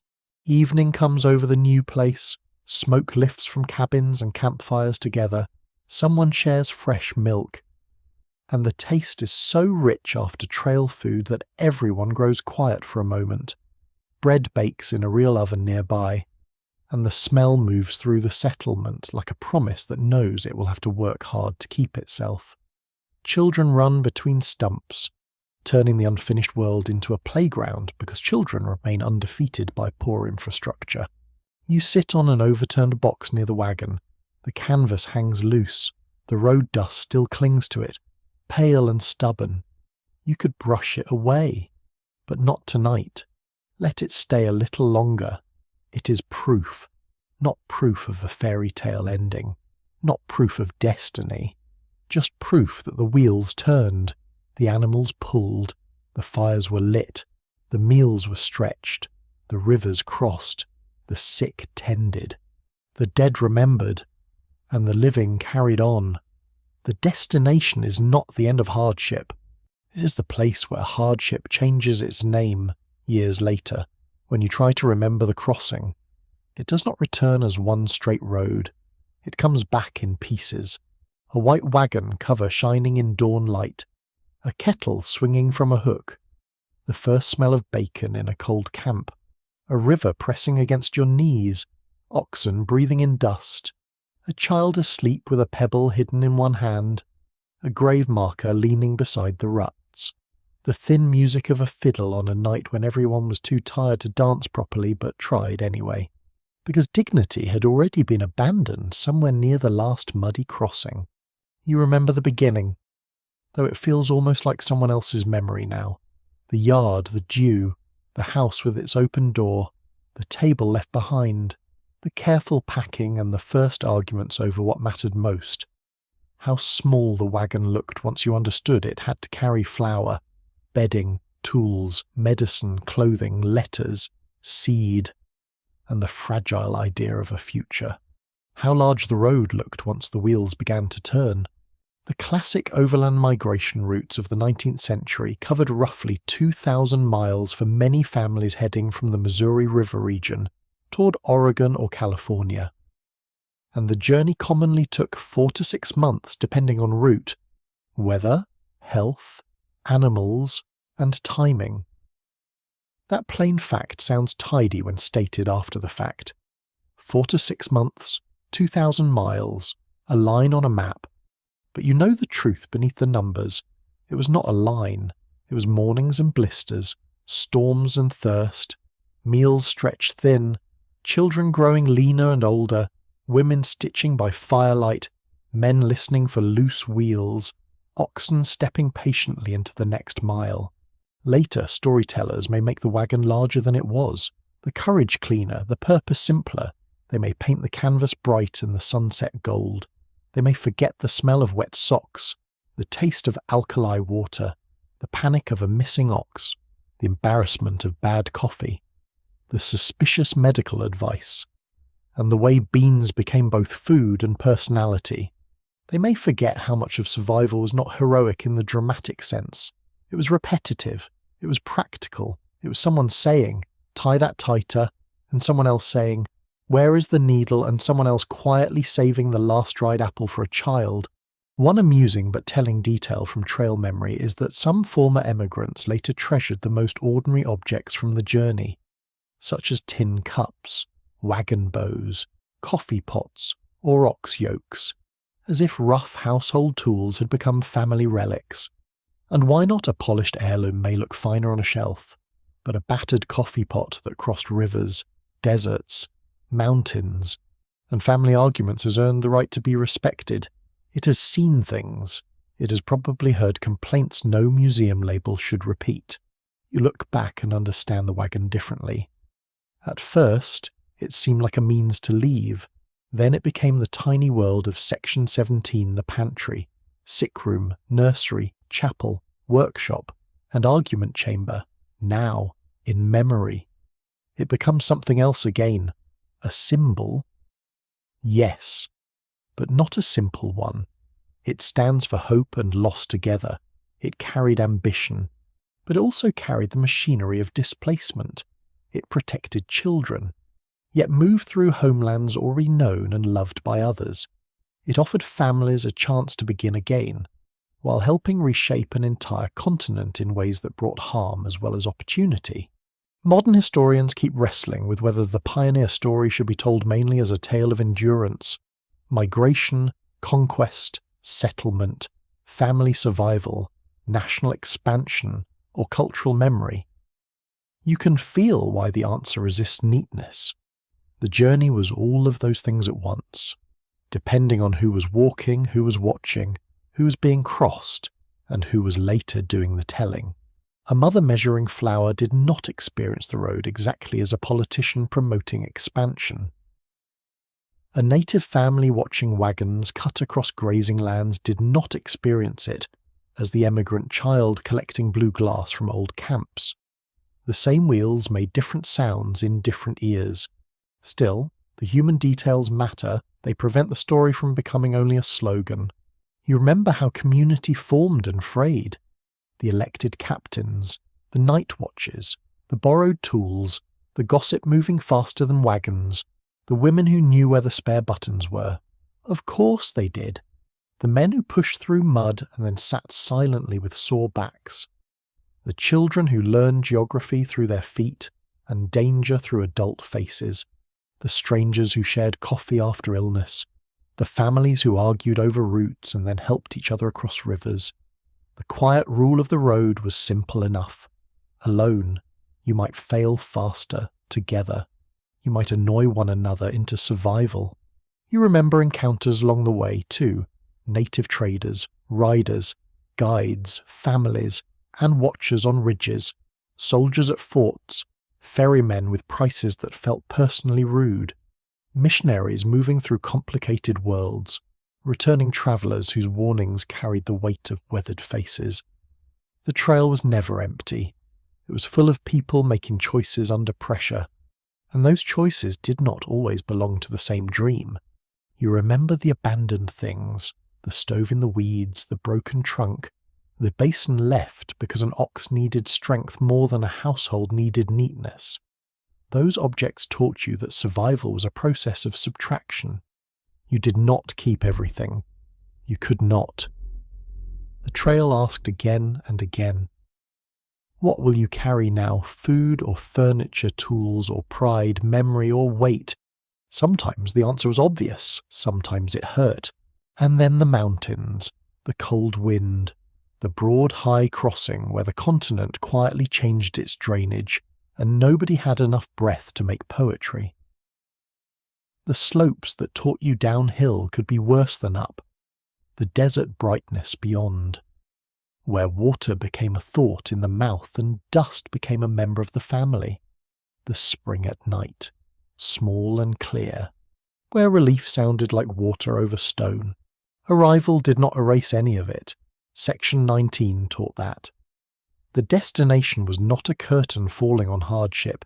It was a new stage with rougher furniture. Cabins had to be built, claims chosen, fields cleared, winter faced, neighbours learned, losses mourned. The wagon did not deliver a finished life. It delivered tired people and the tools to begin one, assuming the tools had not been abandoned beside a hill, which, let us be honest, depended on the hill. So when you remember the journey now, you do not make it too clean. You let it remain dusty. You let the canvas stay stained. You let the children be bored and brave in the same hour. You let the women be exhausted and powerful. You let the men be frightened beneath their practical tasks. You let the oxen be patient without turning them into saints. You let the road be both opportunity and trespass, both family history and national myth, both private endurance and public consequence. Most of all, you remember the movement, the daily choosing to continue, one step, one wheel turn, one fire, one meal, one repaired strap, one filled keg, one night watch, one river crossed, one more morning. That was how 2,000 miles became survivable. Not all at once, never all at once, only mile by mile, until the road that once lay ahead became the road inside you. And now, as the last image softens, the wagon stands quiet in the edge of evening. The oxen are unyoked at last, their bells are still. The canvas hangs loose, no longer straining against wind. A faint warmth lingers in the ashes of the fire. Somewhere nearby, bread cools on a board, and the smell is gentle, plain, and good. The children are asleep under real shelter, or something close to it, their trail treasures tucked safely in corners. The battered coffee pot rests beside the hearth, dignified in its dents. The long road grows dim behind you. The rivers no longer pull at your legs, the mountains no longer ask for breath. The desert no longer presses dust against your lips. The abandoned stove, the leaning markers, the smoky camps, the night songs, the rattling spoon, the cold mornings, the wide grass, the hard choices. All drift backward now, not gone, but softened by distance. You may let the wagon rest. You may let the wheels stop turning. You may set down the sack, close the box, fold the blanket, and leave the road outside for tonight. History can keep walking on its own for a while. You have followed far enough. The sky darkens slowly. One star appears, then another, then many more. Patient and quiet above the settled camp. The air cools. The fire lowers itself into a red whisper. Every sound becomes smaller. An animal shifts in the grass. A board creaks once. Someone breathes deeply in sleep. And you, safe here at the end of the trail, can feel the whole long crossing fade into stillness. No more counting miles, no more watching the horizon, only the soft hush of night, the memory of wheels, and the calm understanding that you have come through. Rest now. The wagon is still, the road is quiet. Sweet dreams.